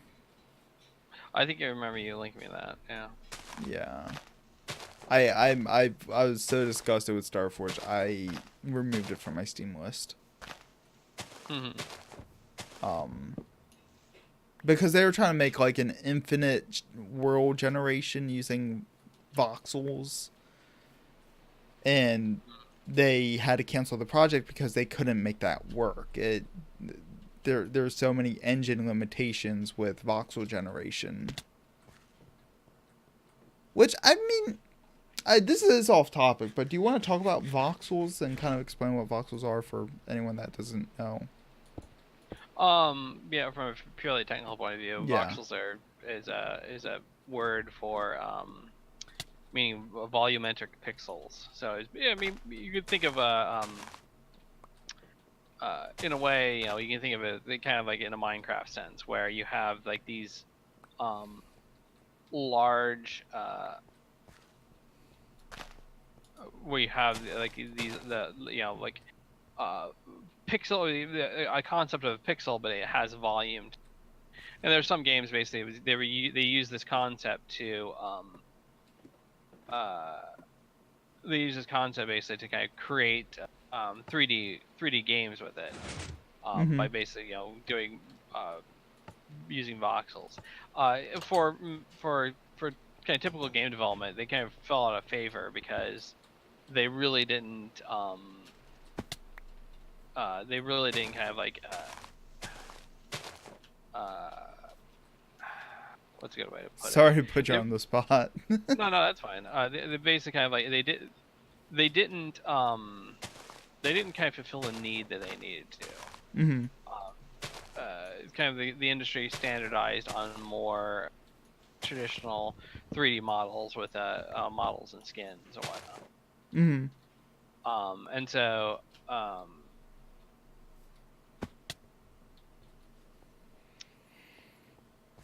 So you can kind of compare voxel generation to like blocks, for example. Like, yeah, kind of like yeah, and so but like kind of as a pixels, a basic building unit of an image. mm-hmm. Similarly, you have voxels are kind of a basic building image of a 3D model. Right. And a lot of games for a while, I guess it started around like 2012, 2013.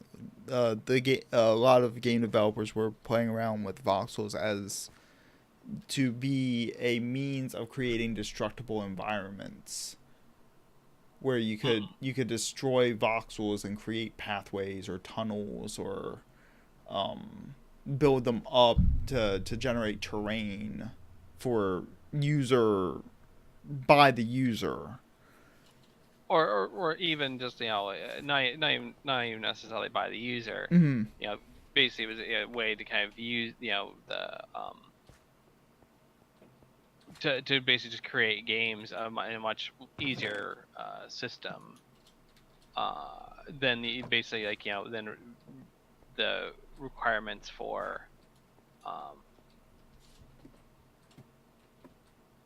for basically creating 3D models. The Right. idea was that basically they could use the voxels, and so like later some of the ideas are kind of recycled for destructible terrain, where you had like a big wall was basically made up of a lot of of smaller pieces, these voxels, and so if you blew a hole in it using traditional 3D modeling and texturing, you couldn't do that. You'd have to create a whole new model for the wall with a hole in it. Right. Yeah, and then the hole would always be the same size, same shape, same location, unless you create a lot of variations of that model. Which is a lot of work and a Right, lot of right, time. right. And so yeah, so kind of the idea, that like you said, they'd be able to kind of create these new, um, create kind of more interesting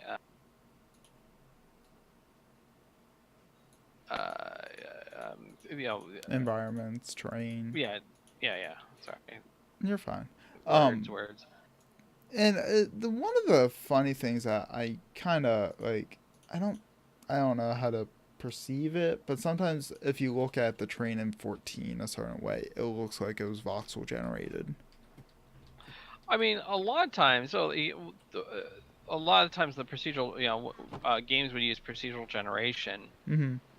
to kind of create like large swaths of area, Right. and then the level layout people would basically go back through and then create basically kind of like customize it. Basically kind of smooth edges, add paths, add points of interest. Make the hand tailored Right, right. But edits. basically instead of like starting with a blank slate and then the level designer have to do everything, the level designer would go, I want uh, you know a large plains with with rolling hills, Mm-hmm. and then the system would generate that, and then they'd go in and basically sculpt from that base. Which that must really simplify things. Thinking about Right, it. right. I mean, yeah, it can. I mean, the flip side of it, of course, is that sometimes it feels really. Sometimes it can feel like what you said there, like like it can feel a lot of times like you have it can still be kind of identified as not being entirely hand created. Mm-hmm. Yeah, like just some, especially in the Heavensward zones, because they're such larger zones. Sometimes if you look around, like the crevices or around cliff edges, you can just kind of see the clashing between uh the broad stroke terrain generation and the hand tailored Mm-hmm. molding. You can kind of see where they clash with each other, and Right. it's particularly prominent in the Heavensward zones. They got better about it in the Stormblood zones, from what I could tell. Right. Well, I mean, and that's the thing is like as developers kind of start using techniques and get used to them. I mean, this is one of the reasons why game developers tend to be a little conservative in the types of tools they use and whatnot, because they're used to certain types of tools. They know how to get the most out of them. Mm. I mean, you see this a little bit in like even console games, where a lot of times console games, the some of the best games are basically can often become near the end of a console's life cycle, because developers know um, the developers basically know the best ways to kind of squeeze performance out of it. Hmm. Nintendo games again are a big example of that. Um, where if just talking about like squeezing performance out of the system, you look Mm, at a first party game release on the Wii, like mm, Twilight Princess, for example. mm. Compare that to a third party RPG where they don't know the exact ins and outs of the system, Right, and right, it's like day and night. right, exactly. And so yeah, but even then, like a lot of times, like the focus will shift for a game company like Nintendo. When the Super Nintendo came out, the Nintendo was kind of ramping up. They had all their internal developers focusing on Super Nintendo games, but there was still a lot of really great Nintendo games being released Mm-hmm. that were very interesting and pretty fun, and like really kind of showed off the what power could be squeezed out of the. I'm sorry, I'm not ignoring chat. Dejara says roguelikes have similar issues with map generation. No tool Right, support compared with the classic polygon skins. You would have to recreate substantial tool chain and renderer support to make voxels work. right. That like yeah. So basically, that's what I was going for before. What trying to explain kind of clumsily was that that you basically kind of like the industry standardized on because it kind of there's an Enderman in the fucking chickens again.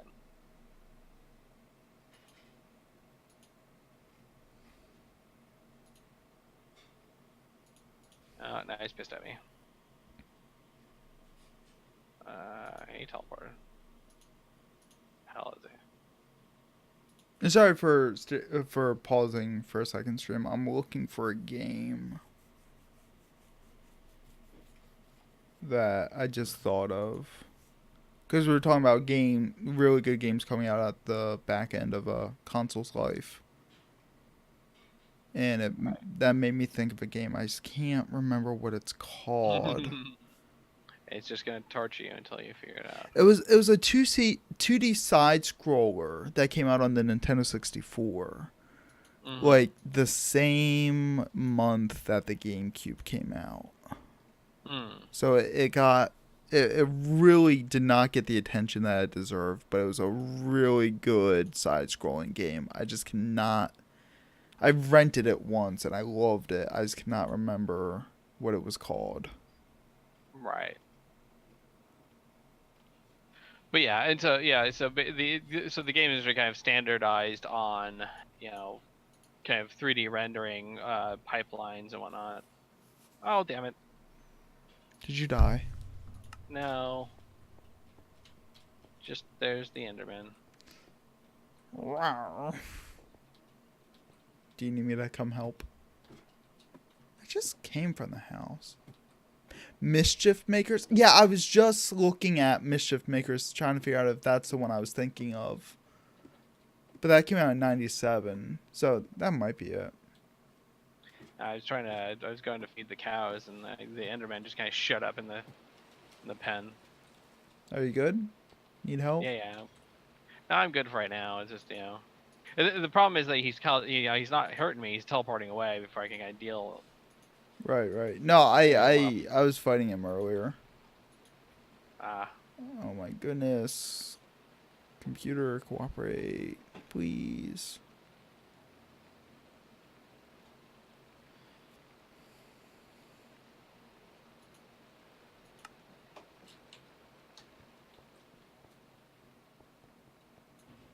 Yeah, I think it was Mischief Makers. Which is weird because it's a Square Enix game of all things. Yeah, I don't even think I've heard of it. Exactly. That was the shame of it, because it came out just before the GameCube came out, if I remember correctly. So it didn't even. But this says it came out in 97, which doesn't make any sense. I'm so confused.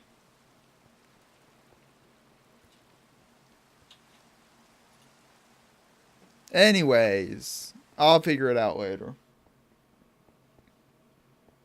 I'll find it and then I'll stream it. Right. Or you'll load it up and go, why did I think this was good? Right.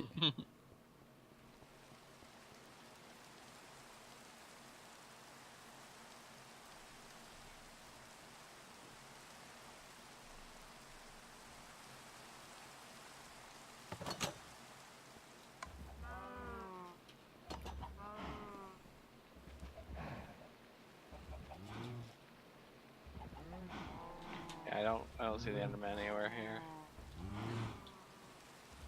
That's because he's hiding. Yeah, well, it's raining outside. He kept on so we basically do multiple teleports. Yeah, now I'll have to stream Mischief Makers just to see if it's the right game.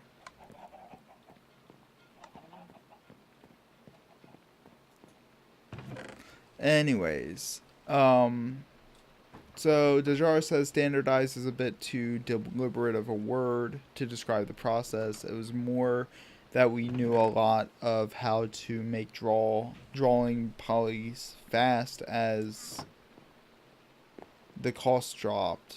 It was a bit chicken and egg. I mean, it's you think of like technology, it's basically like any other tech.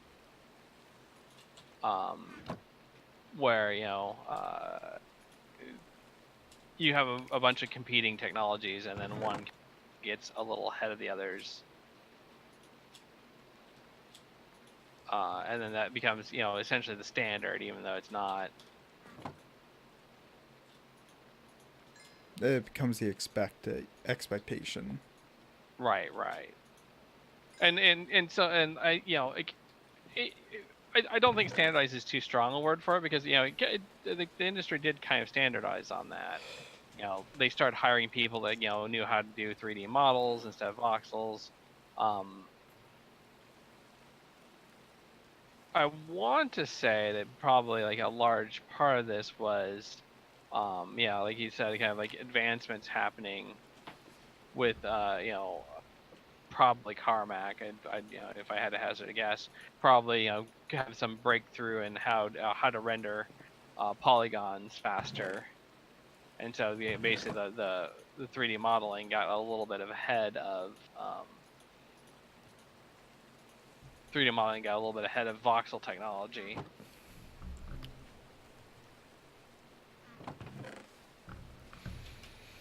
Because this isn't a nerdy conversation or anything. Yeah, a bunch of nerds get on and start talking about nerdy stuff. And so and so like everything started kind of to support the 3D rendering via poly. You hired artists that basically knew how to how to operate Maya and 3ds Max, or 3D Studio Max. You started getting programmers that knew. You started getting engines written that used polygon rendering, and so you started hiring programmers that were familiar with that.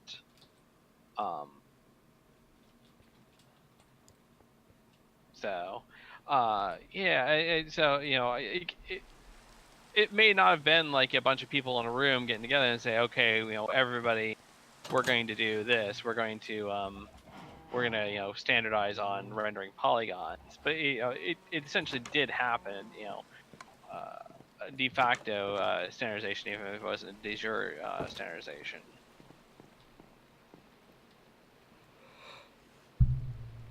I apologize for the yawning. I'm just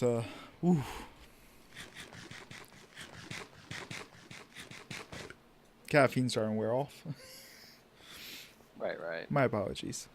De jure was saying the math is clear and the knowing parts, reflections, transparency, we could fake acceptably. Yeah, I mean, like I said, it's probably one of those things where there was and again, like it's uncertain whether the like you said, what's the chicken, what's the egg, was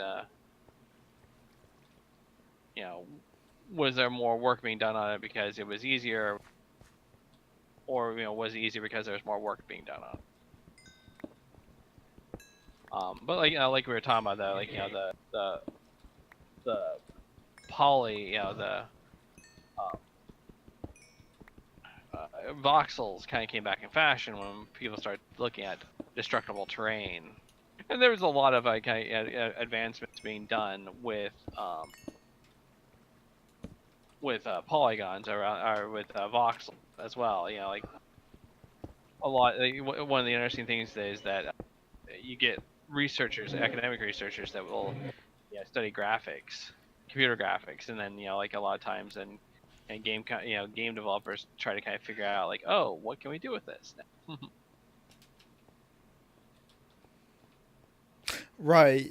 And it's interesting when you talk about that kind of stuff, because I have to come up with a reason for the sentence. Like what a lot of people talk about is how like game development pushes technology. Right. And I think that's, well, I mean, people traditionally back in the oldie days of people would buy a computer in order to kind of like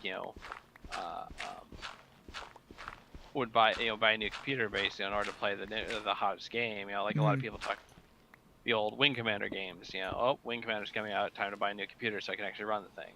right. and like the just graphic processing in general, you know.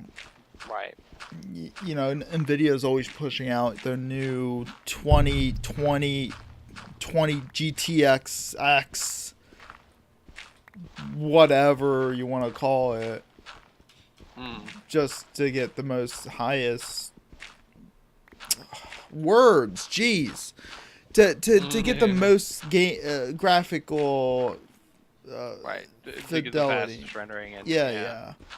When that's all about gaming, but that's also, you know, helping with other applications, with simulation processing and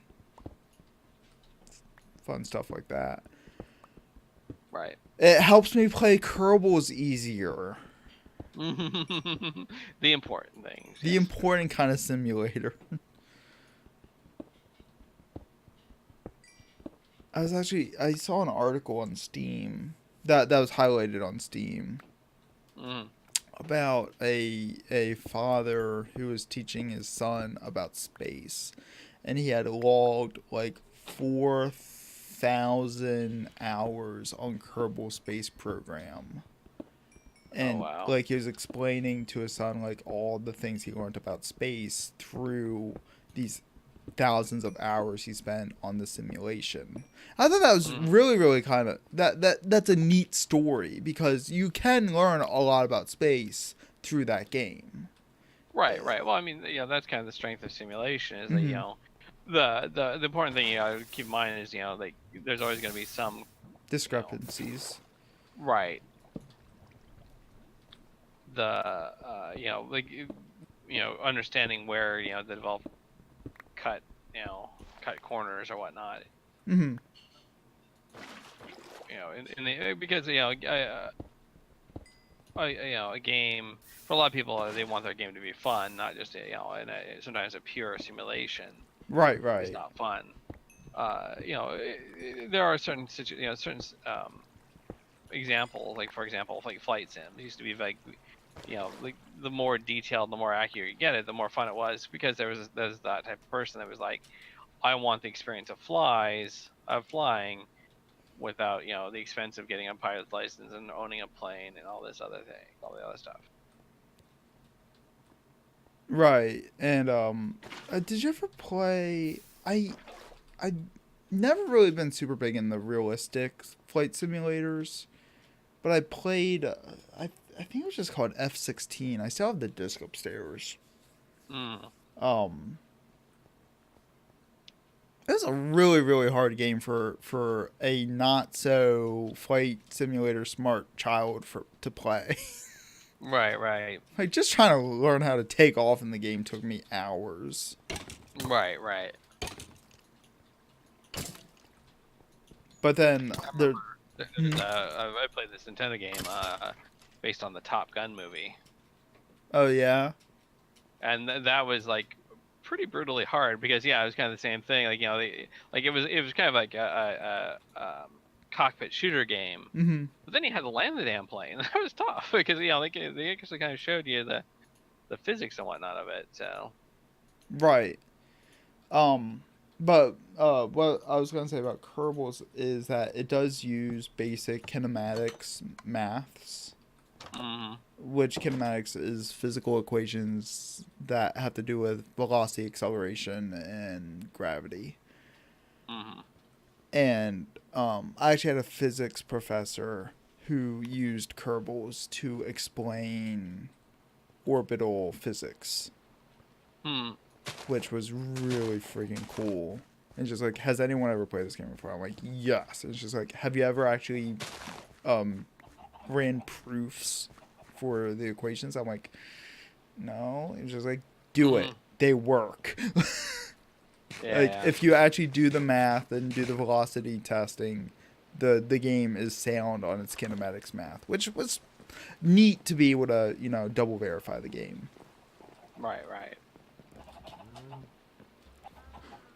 I wonder if it's all these animals we have that's lagging the server. I don't know. Or is it just Cell's internet being bad?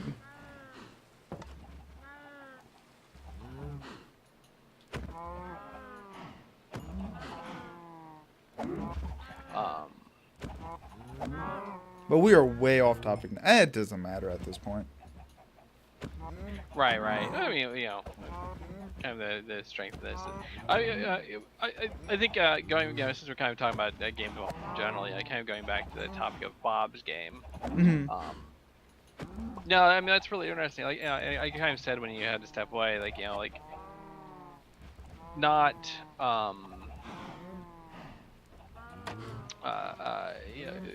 because you were saying, oh, you didn't want your tone to kind of make it sound like you were kind of dissing the guy. And, I think that's an important thing because it's really hard to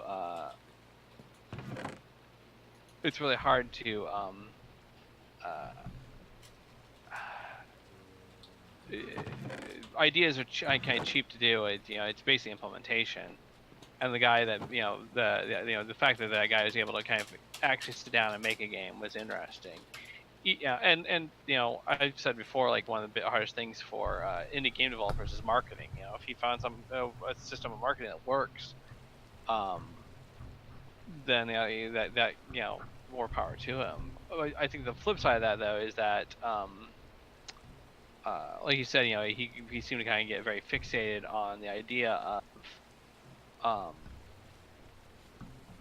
releasing on a very specific platform. Wanting to get on the Nintendo DS, and like while that's great, the flip side of that is like you, as a game developer, you kind of want people to play your game. So yeah, I just pulled up the wiki so I could fact check myself real fast. Mm-hmm.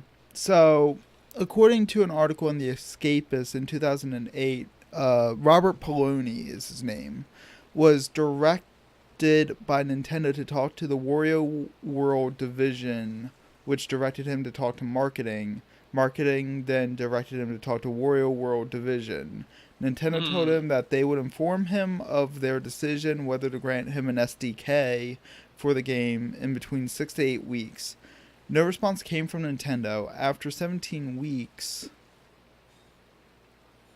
after 17 weeks, trying and failing to get Nintendo to provide him with the SDK, on December 11, 2008, Poloni decided to publicly protest by locking himself in his room for 100 days or until Nintendo provided him with the SDK, whichever came first. According to Owen Good of Kotaku, because that's a reliable source, he staged the protest in an effort to gain publicity by making Nintendo look like a corporate bully beating down on an indie game developer. His room had no internet access, save for broadcasting a live feed of him in his room via webcam or television that had only a mobile phone with which he could make calls and send emails and materials that he needed to work on the game. Poloni made the following comment when he decided to protest. Quote, I cannot leave this Viridian room. The door is locked and barricaded from the outside. I am sleeping behind the camera, and yes, I've got a shower. Food is delivered once a week by a friend. This is my 100-day protest to Nintendo. Poloni's protest garnered popularity on various internet forums and websites. On the 21st day, December 31st, 2008, he decided to release addresses of Nintendo executives and to send Nintendo of America President Reggie Fils-Aimé holiday greetings. You butcher the name, but anyway. I'm sorry. I don't know French, his last name. So. It's French, but anyway. Okay. I only know him as Reggie, okay? Shut up. Yeah, continue. He also threatened to bundle the game as a killer app using a Nintendo DSi homebrew device, and said that he was translating the game into several languages, planning to release it worldwide to quote significantly cut into Nintendo's bottom line, quote unquote. According to Chris Greenhall of Joystick, he said that he was talking to a Chinese firm releasing Bob's game on a flash cartridge and negotiating with Walmart to distribute the game. He also threatened to get the game released on other distribution platforms, including Xbox Live Arcade, Steam, and the iPhone and PlayStation Network. On January 6th, he declared that he was better than Shigeru Miyamoto, Hiroyuki Ito, Hideo Kojima, and Adrian Carmack and Will Wright combined. Though he apologized for his comment 2 days later. I almost certain I got most of those names right. According to Andy Chalk in an Escapist article, he threatened to exact a horrific vengeance if the company continued to deny him the SDK. At this point, he started to complain about paranoia and having persistent headaches. Oh boy.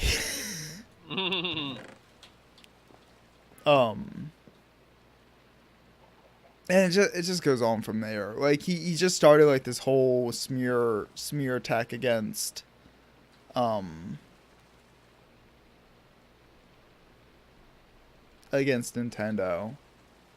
Right, because he couldn't get his SDK. Right. Again, like I said, this is Nintendo is one of the ones that like had pretty strict control over their the games, and so this works for them.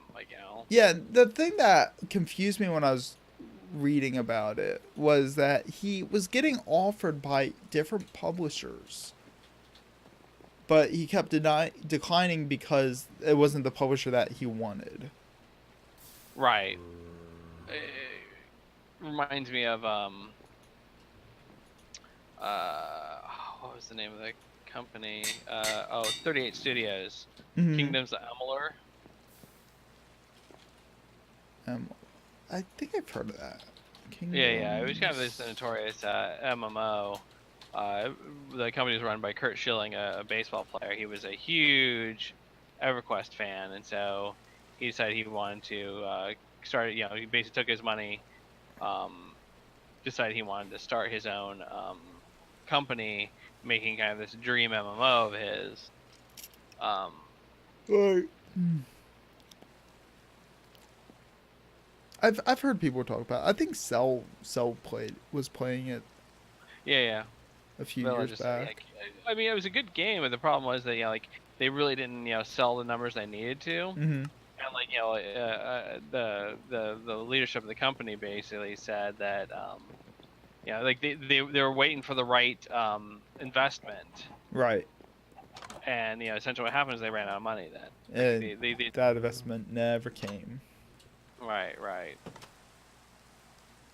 But yeah, the Kingdoms of Amalur was supposed to be like a single player version of the MMO they were developing. Gotcha. Yeah, Kingdoms of Amalur was the single player version. They were making an MMO version of it. But the MMO version never came out. Right. They basically ran out of money before. Gotcha. Which is interesting. Yeah. Fias May. Oh, shush, Pumpkin. Pumpkin's correcting me. I'm sorry, I don't know French. Anyway, so what ended up happening with Bob's game? He started a Kickstarter. So in the game, in like the trailers that are featured, in the demo that he released he actually released it on an emulator site. I actually have that emulator. I could play that game.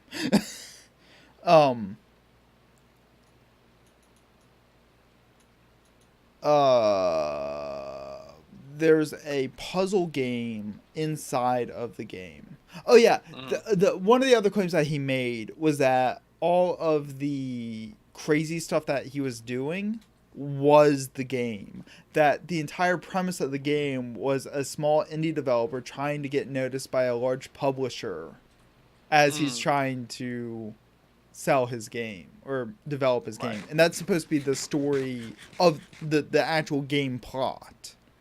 Okay. So like everything that so that's one of the things that he like tweets out is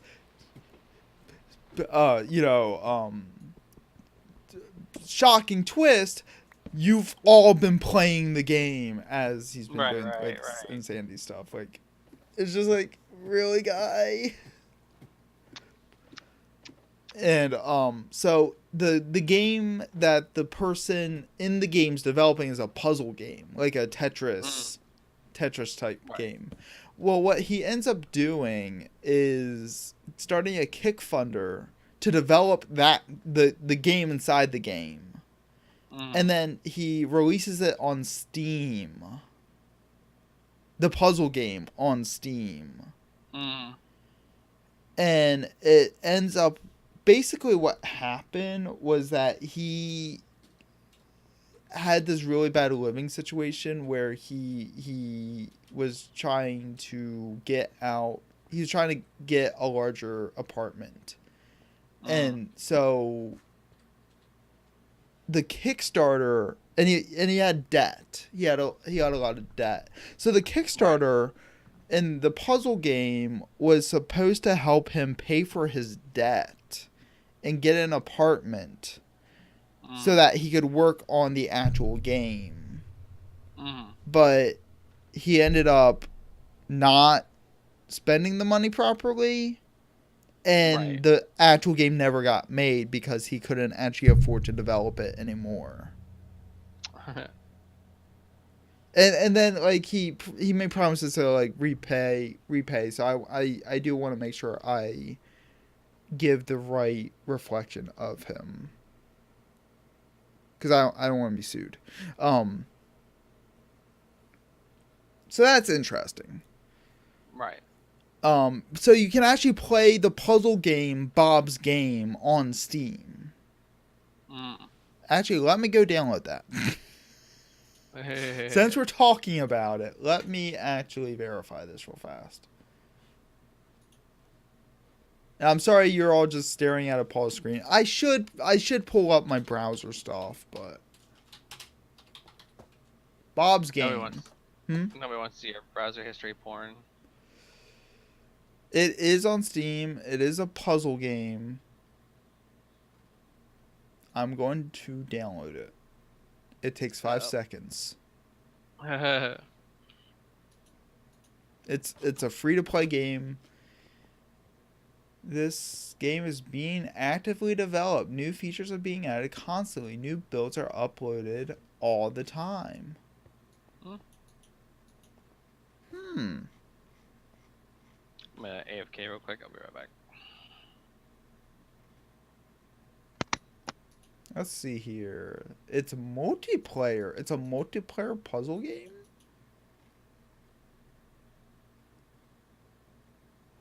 It actually has relatively decent reviews, it looks like. Huh.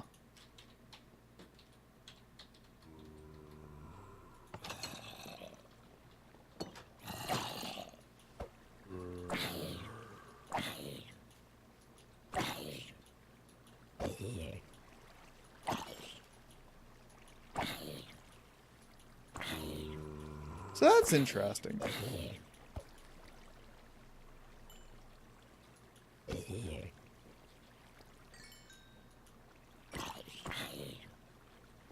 Let's hear what else is there with this story that I can go over? Because like Bob's Game is a very interesting story, if anything.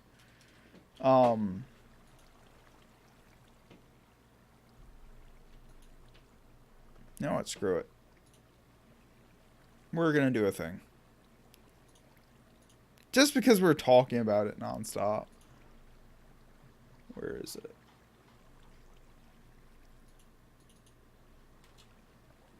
Let's look at Bob's Game while we wait for Sai to get back.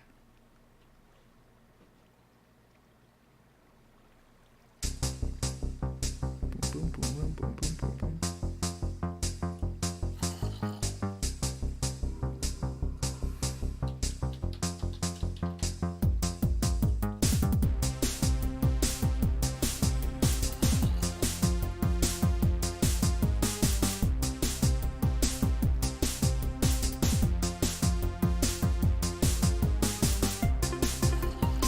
There we go.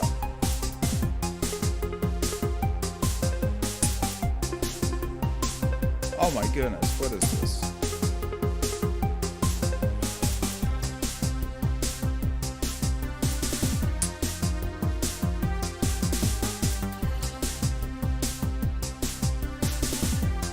What is this nonsense? Oh my god, it's so loud.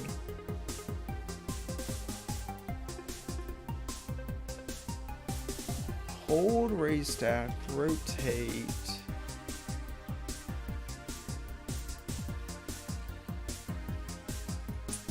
Okay.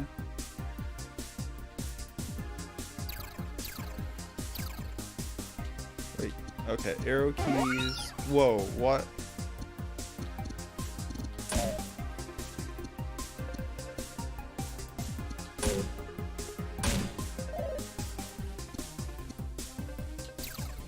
Okay, shift to rotate. Walker.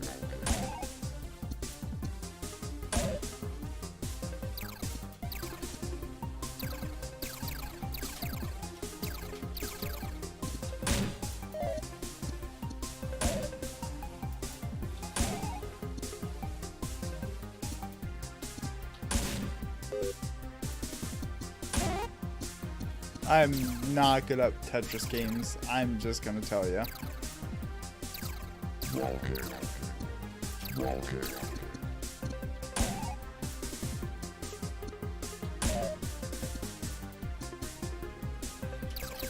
Yeah, we'll get back on topic once Sai gets back. I just want to look at this nonsense, okay?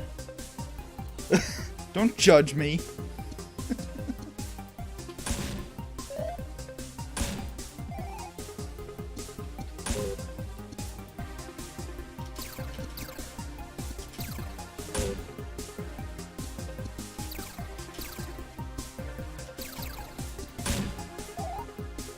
The keyboard controls make no sense, though. I just gotta say.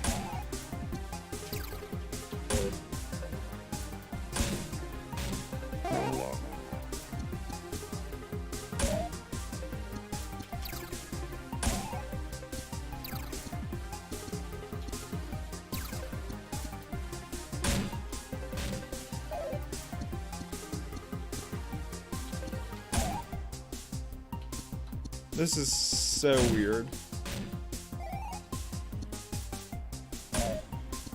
Like, this is the game that he kickstarted.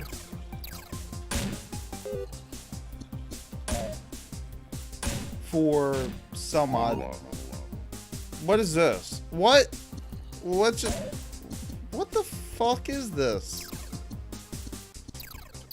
Walker. Like, is this a sanity test? Like, now they're all different shapes?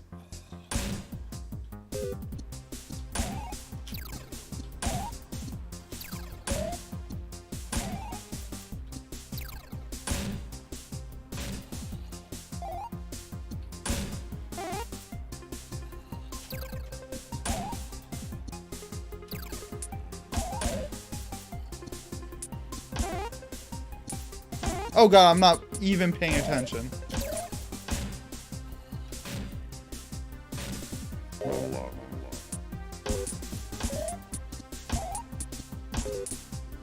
What is happening?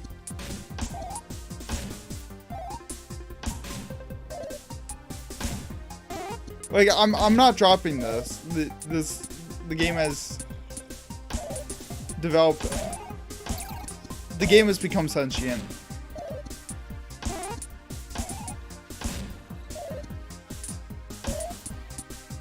Like, I don't even have time to rotate.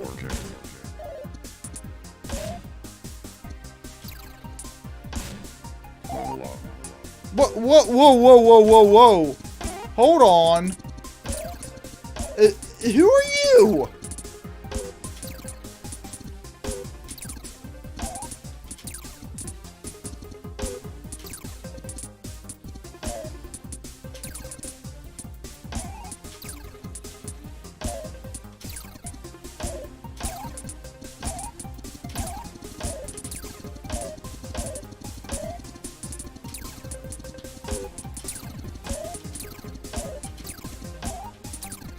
I don't...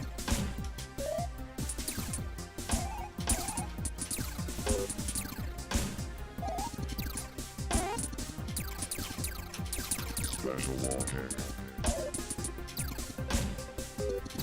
Walking.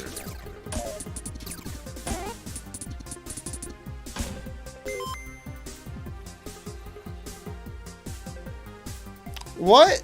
Like, it doesn't even explain what the rules were. What the stacking rules were. That didn't even make sense.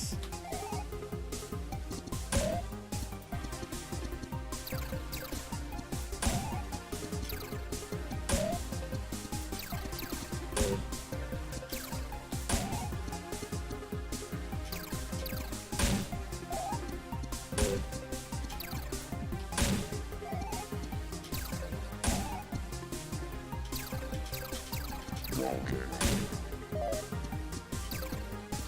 So the whole thing with Bob's game is that I found a video talking about it.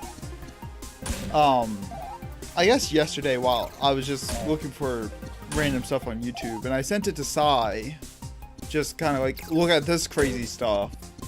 I wasn't actually expecting to talk about it today, but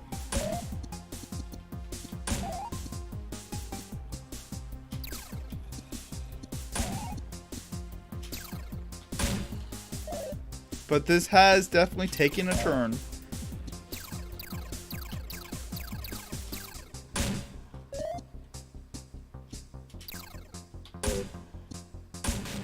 Hello. Like, this is where it stops making sense, though. Like, what the heck? What even?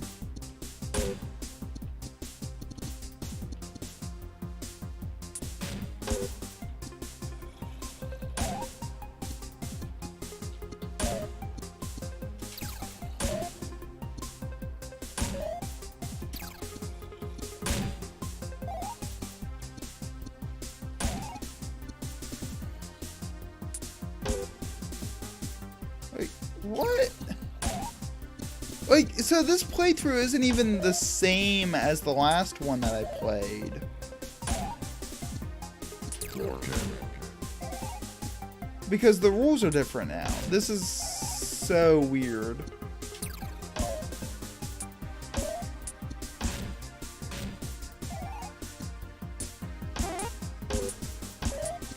And now it's just going mayhem. Hello.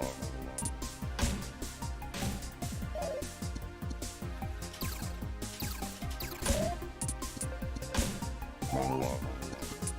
Numbers? What the heck?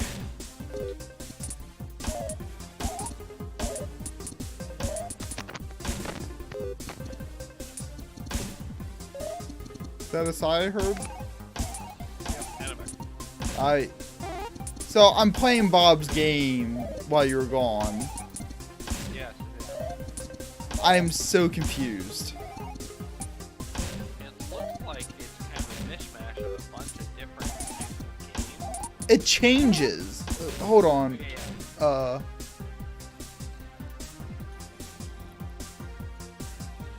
Can I? Okay. I could not hear you over the sound at all. Okay. Yeah, it looks like I was watching a little bit. Hello. Before I got back on the voice app. Yeah, it looks like it's like a lot of different.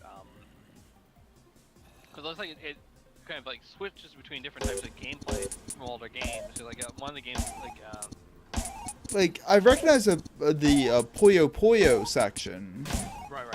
With Puyo Puyo, then when you had the three things that you could rotate through, that was columns. Yeah. More like Tetris. Okay. That was stupid. Although if it's all you only got three. But, Yeah, like it just slams it. Okay. That's enough of that nonsense. An And then when the last time you ended it looked like it was what do you call it? Dr. Mario. Oh yeah, I never played Dr. Mario. I've watched people speedrun it though. Yeah. Tajora says that in Explorer Tetris, you have to explore the rules as part of the gameplay. I mean, you know, So I guess going back to the kind of the original concept of talking about the original idea of explorers. One of the most interesting things about explorers is that if you look at the Barlow chart, which you took down actually, but I can put it back up. explorers are self-reinforcing. As you get more explorers, you draw more explorers. There you go. It's back up.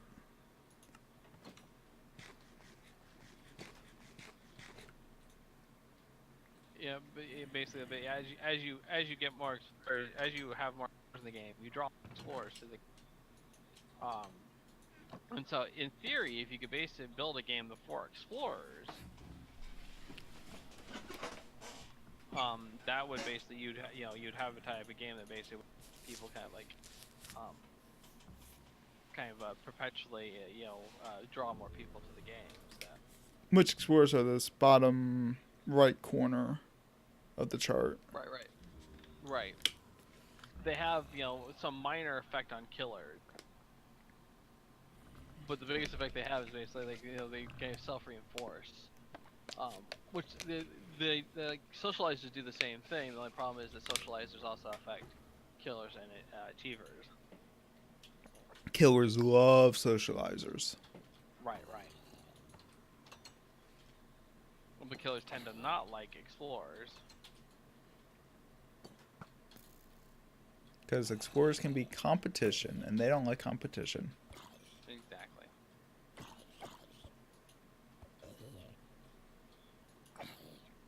While socializers just want people to talk to, and they just want... Right. Yeah, so one thing that...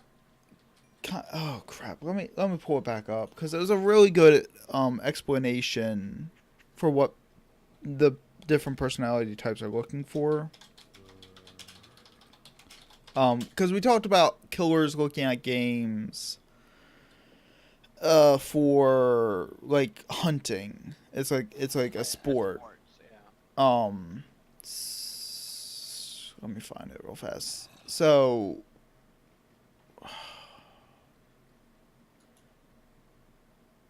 achievers look at games like chess, tennis, or D&D. Explorers look at them as reading, gardening, or cooking, something to learn or perfect. Right. Killers look at it as hunting, shooting, fishing, sport.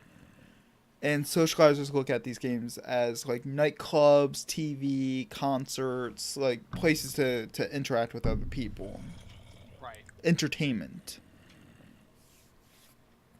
I mean, it's all it's entertainment to everyone, but just the type of entertainment is what matters. Right.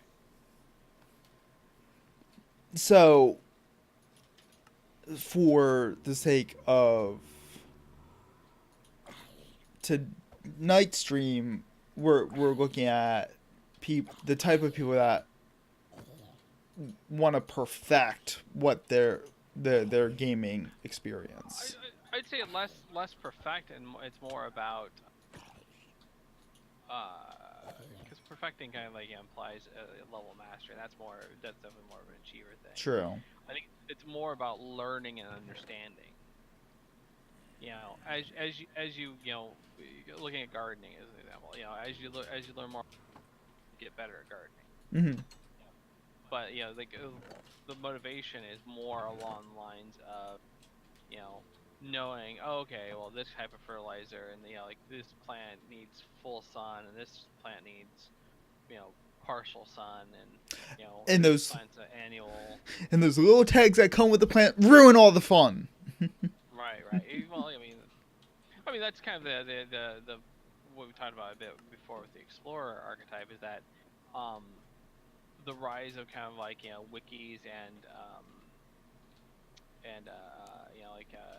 information sites, especially for MMOs, really kind of took the wind out of the sails for a lot of explorers, because like people didn't have to kind of deal with explorers anymore. Like they could just go and they could basically just go and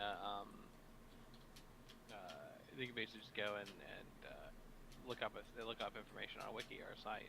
Mm-hmm. And even though it's a single player game, I was thinking about it a little bit, and because everyone I know that loves Elder Scrolls always swears by Morrowind, Mm-hmm. and I was thinking about it, and Morrowind was before the huge growth of, like Elder Scrolls Wiki. Mm. And I was thinking about it. I was wondering if a lot of the nostalgia around Morrowind was because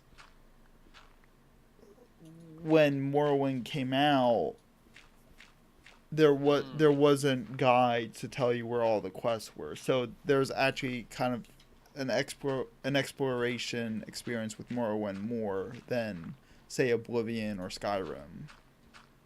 Right. Because there wasn't as much easy access to the ins and outs of the game without having the player's guide or.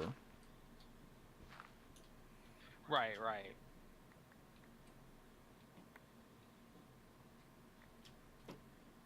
Right, I can see that. I think that I mean part of it too is that like the game became more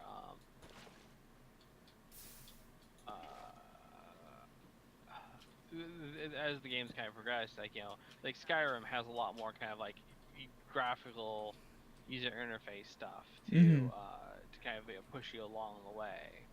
Right. With quest markers and. Right. But like again, like you get into kind of the discussion about convenience and efficiency versus other things. So. Because oh my. Ow. What did you do? Swiper, no swiping. Mm-hmm. I'm okay. I'm just dying. It's fine. We're all dying. It's a question of how fast. I'm just dying slightly faster than planned. Happens. But I remember. I mean, I've talked about the show before on stream. Extended play on G4. Mm. They would talk about. Oh, fuck me! I'm dead. Oh shit! I'm not dead. Okay. I just remember there's a segment on the show where they talked about a particular quest in Morrowind. Where it was like a time, you had to finish the quest within a certain amount of time of starting it, and you only had like so many game days to complete. I think it's like some kind of dating quest or something. I don't remember. Mm-hmm. But in order to complete it on time, you had to use teleport points throughout the map or something. Mm-hmm. And apparently they're so well hidden that this particular gaming show felt it necessary upon themselves to show a map where all the teleport points that you needed were. Right. And I'd never played an Elder Scrolls.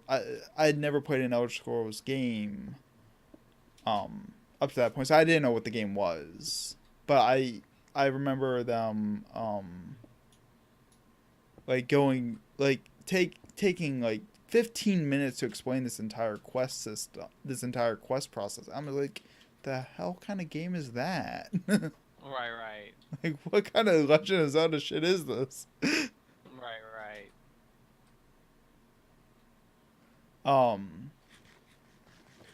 So I couldn't help but wonder how many people like struggled to do that quest, not knowing there were these secret ways of doing it.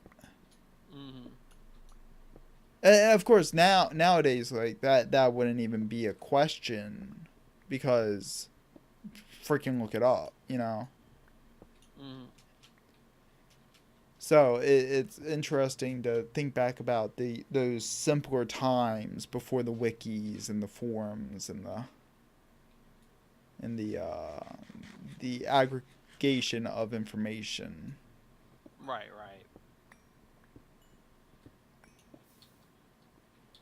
And yeah, in MMOs, you know, and you know, it's kind of seen. I think I mentioned before, you know, Nick Yee did some empirical research on Mm-hmm. player motivations. But he studied EverQuest, you know, when it was basically pretty late in its life, and you know, he found a lot of different. You know, he basically he found 5 motivations, and one of them was not, you know, basically nothing kind of mapped to the explorer personality that Bartle talked about. Mm-hmm. And, you know, my argument was basically that, you know, like this makes sense because They got phased out essentially. right, yeah, I mean, yeah, you know, people you know, people would I find diamond. Woo! Steal it before Vela realizes what you've done. I mean, I found a perfectly ordinary cobblestone area as I cover up my crime. Exactly. That's how cats do. Just cover it up. Oh, I did some shit here. Time to cover it up. Oh my God. I had a cat do that to me one time. Like, because this litter box was in the basement just outside my door, basically. And, like, I step out and he's like, you know, doing his business. Right. And I just kind of stop and I stare at him. I'm just like, what are you doing? And he just, like, slowly started pushing sand over it, just like, you saw nothing. Right. But, like, he's watching me the entire time. It was just so funny. That's kind of hilarious. Anyways, sorry to digress. Again. It's the usual. Ooh, there's a jack-o'-lantern here. Ooh. Oh yeah, we can make golems using jack-o'-lanterns. How do you make the jack-o'-lanterns? I think it's a torch and a pumpkin, I think. Yeah. Because we can make golems and they'll fight and protect our territory.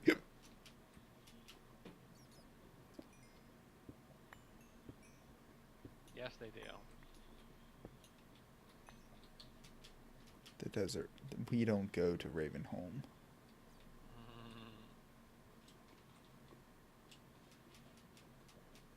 You shave a pumpkin? Pumpkin, how do you feel about this?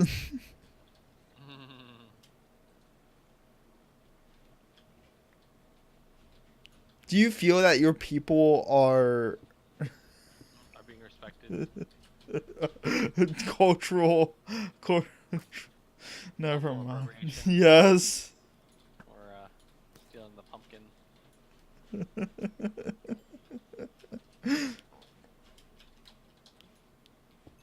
And Pump's just like, let my people go. Oh my goodness. I'm losing my mind. I don't think you had one to begin with. I'm lost in these caves, man. Lost and delirious, huh? I don't know what's happening. Nintendo won't give me my SDK. Only option now is to lock yourself in your room. Oh my goodness.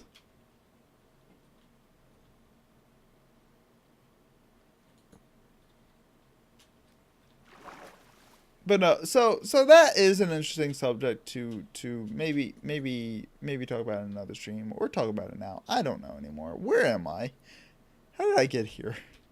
We're at 11 o'clock, so we hit the 3-hour mark, so You you got Yeah, because we've done basically all the personalities, unless we want to try to do a Cheever, but I'm not sure if there's much to say about a Cheever, to be honest. I mean, not really. Yeah, right.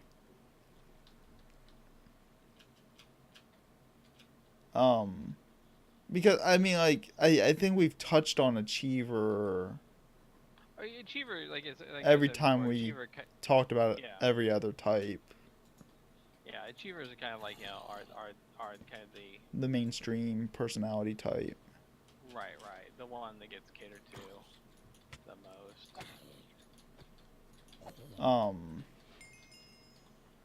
I don't know.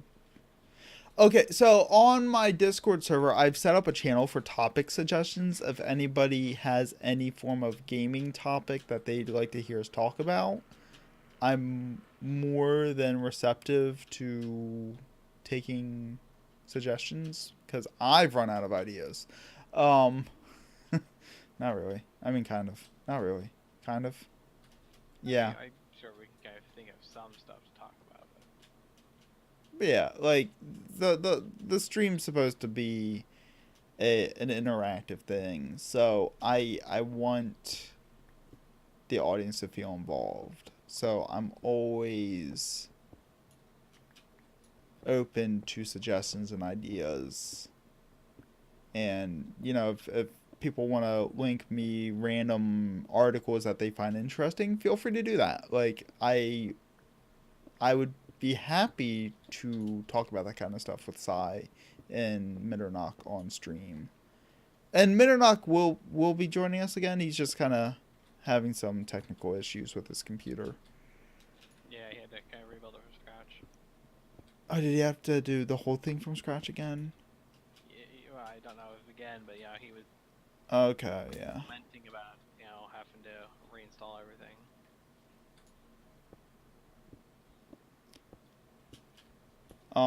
We could talk about Wow. publishers, like the publisher-developer relationship. Oof. Sorry, did I get too real for you? How much swearing do you want on your stream? Is the question. And we're already in the mature category. We can go as, you know, as long as you're not getting racist, it's fine. Publishers aren't raised. Publishers aren't people. They're companies. Jesus. Oh, I think Vel is criticizing our but fuck. Epidemic with cows. Cowpodetic. Fuck. Apocalypse. See? Go Cowpodetic. Cowpocalypse, shall we? Yeah. That's easier for the crowd. Holy crap. I think we have too many cows. That's probably what's lagging the server. Well, we keep on calling them. I know, but they keep coming back.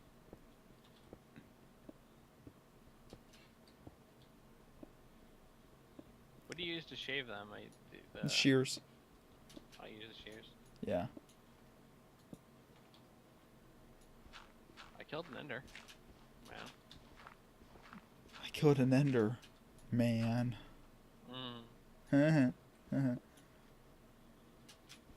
We talk about creepypastas. Like gaming creepypastas. That could be fun. Kind of.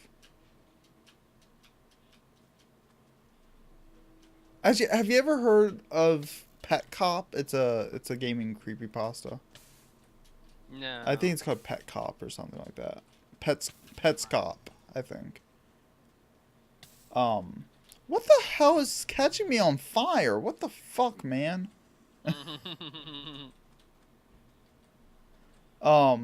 It's like a made up game that got uploaded video on YouTube that's supposed to have like that's supposed to be like a cursed game.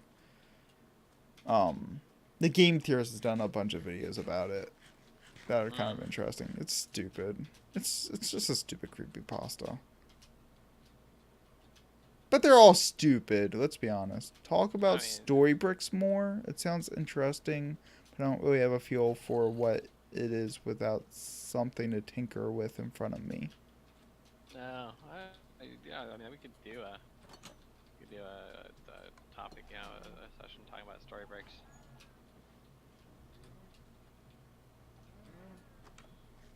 And the super short version, kind of the elevator for it, was that it was a system for. It's basically an advanced AI system for creating NPCs. And the idea was that, you know, like NPCs would you basically you create NPCs, and we kind of focused on a tool for players to kind of create their own thing for various reasons. Mhm. But the idea was basically to kind of give NPCs more of a spark of life. So instead of sitting around being vending machines or spewing the same line over and over again, I or must protect my family. right, you know, talking about how they used to be an adventure until they took an arrow to the knee. Mhm.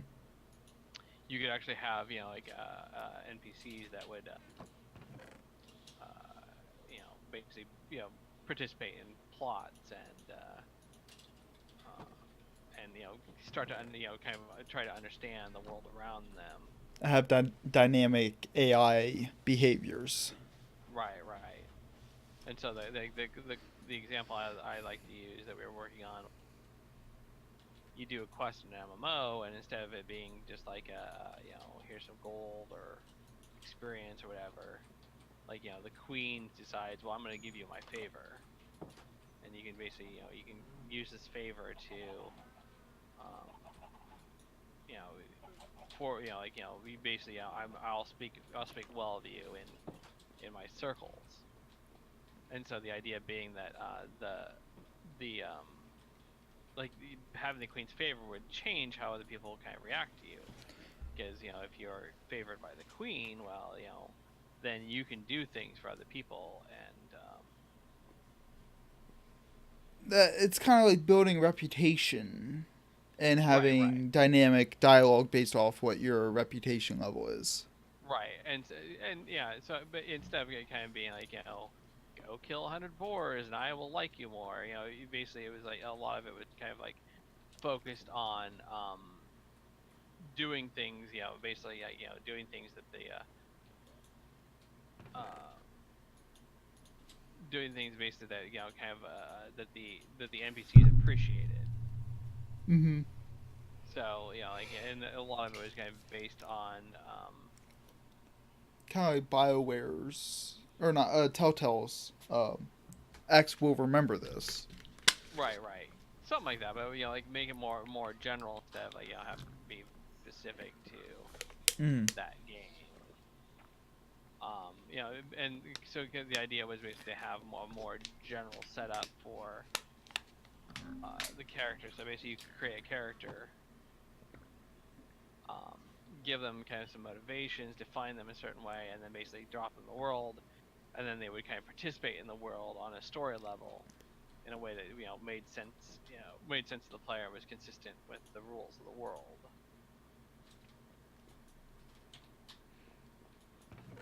Right. I can see that being kind of like the NPC assistants that you get in like Final Fantasy 3. Like they were story NPCs, but occasionally they'd pop into combat and help you out, kind of like that kind of story assist behavior. Vague conceptually. Right. A lot of it was kind of like, you know, it was the idea was.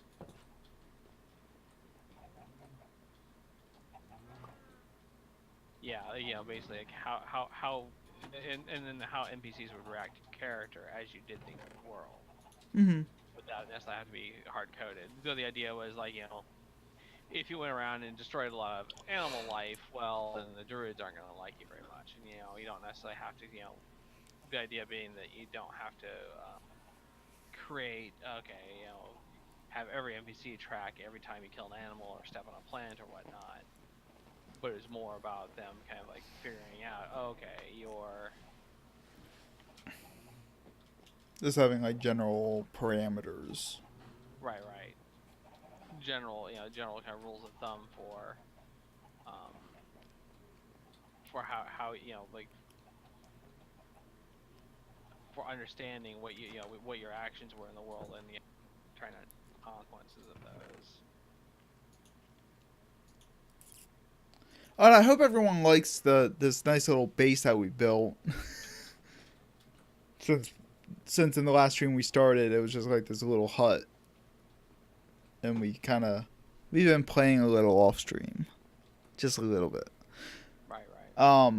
Yeah, I mean, like if we could talk about we could have you rant about Storybricks for a stream. Yeah. I mean, Storybricks. I mean, this is one of the, and this kind of ties in also with a lot with the user created content stuff. Because with the Storybricks, we try to kind of we kind of we wanted to rely a bit on user created content. The original tool was something that where you could set up these NPCs and set up very simple rule interactions. All right, so my quick question though is, are those tools still in existence or? No, sadly no. That's sad. Basically the company went out of business, and it's a kind of a cautionary tale about careful what kind of agreements you sign and who you get into agreements with. Oh, okay, I remember talking about that. I'm not sure. We'll talk about what we can and can't talk about for the next stream. Right. Okay. Is there anything of Storybricks I can play with? I know you lost a lot of the work at your employer, but from before that, Dejara's asking. I mean, the code still exists out there, and ownership was pretty solidly with the Storybricks game. The Storybricks company, but the problem was that I don't think it was really kind of very well archived anywhere. That's interesting. I mean that's something that is worth talking about too. Is kind of the repercussions. Right. Well, I mean, it goes back to what we were talking about with emulators and licensing and whatnot. Mm-hmm. Like, Storybricks has kind of lost the world now because that's Yeah, I think that could make an interesting next stream. Talking about Storybricks, talk about emulators, talk about licensing. Kind of touch a little bit on all that stuff. Even though we kind of touch on that like every time we talk, but right. But yeah, we are at our usual stop time because we started a little late. Yep. I'll say let's I'll write down your questions, Dejara, and we can touch on them next week. How's that sound? And again, don't be afraid to post ideas and suggestions in the suggestion channel. And as usual, I'm gonna find someone to raid on Twitch to give them a little bit of love. Thank you everyone for hanging out with us this week. This has been a really good week. This has been a very, very productive stream. I love doing this with you guys. Let's see here. Do you have any parting words, Sai? Not really. I mean, I think talking about Storybricks next time. Dejara asked if there's even an API reference. No, I mean we really didn't open up the tools. I mean, when we started working on developing the tools, we were doing it under contract, so we really didn't have anything public facing, unfortunately. Okay. Well, we can talk about more of that next week. So.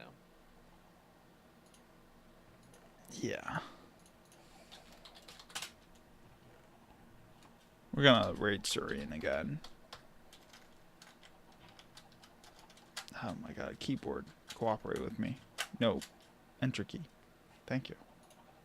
Okay, thanks for watching again. I'm just gonna do a quick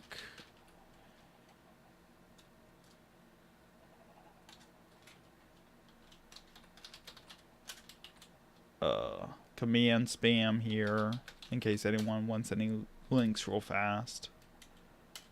I think that's everything. Did I put a command for you? No, I did not. Sorry. I'll set up a bulk link. I don't know why I don't have that. That's weird.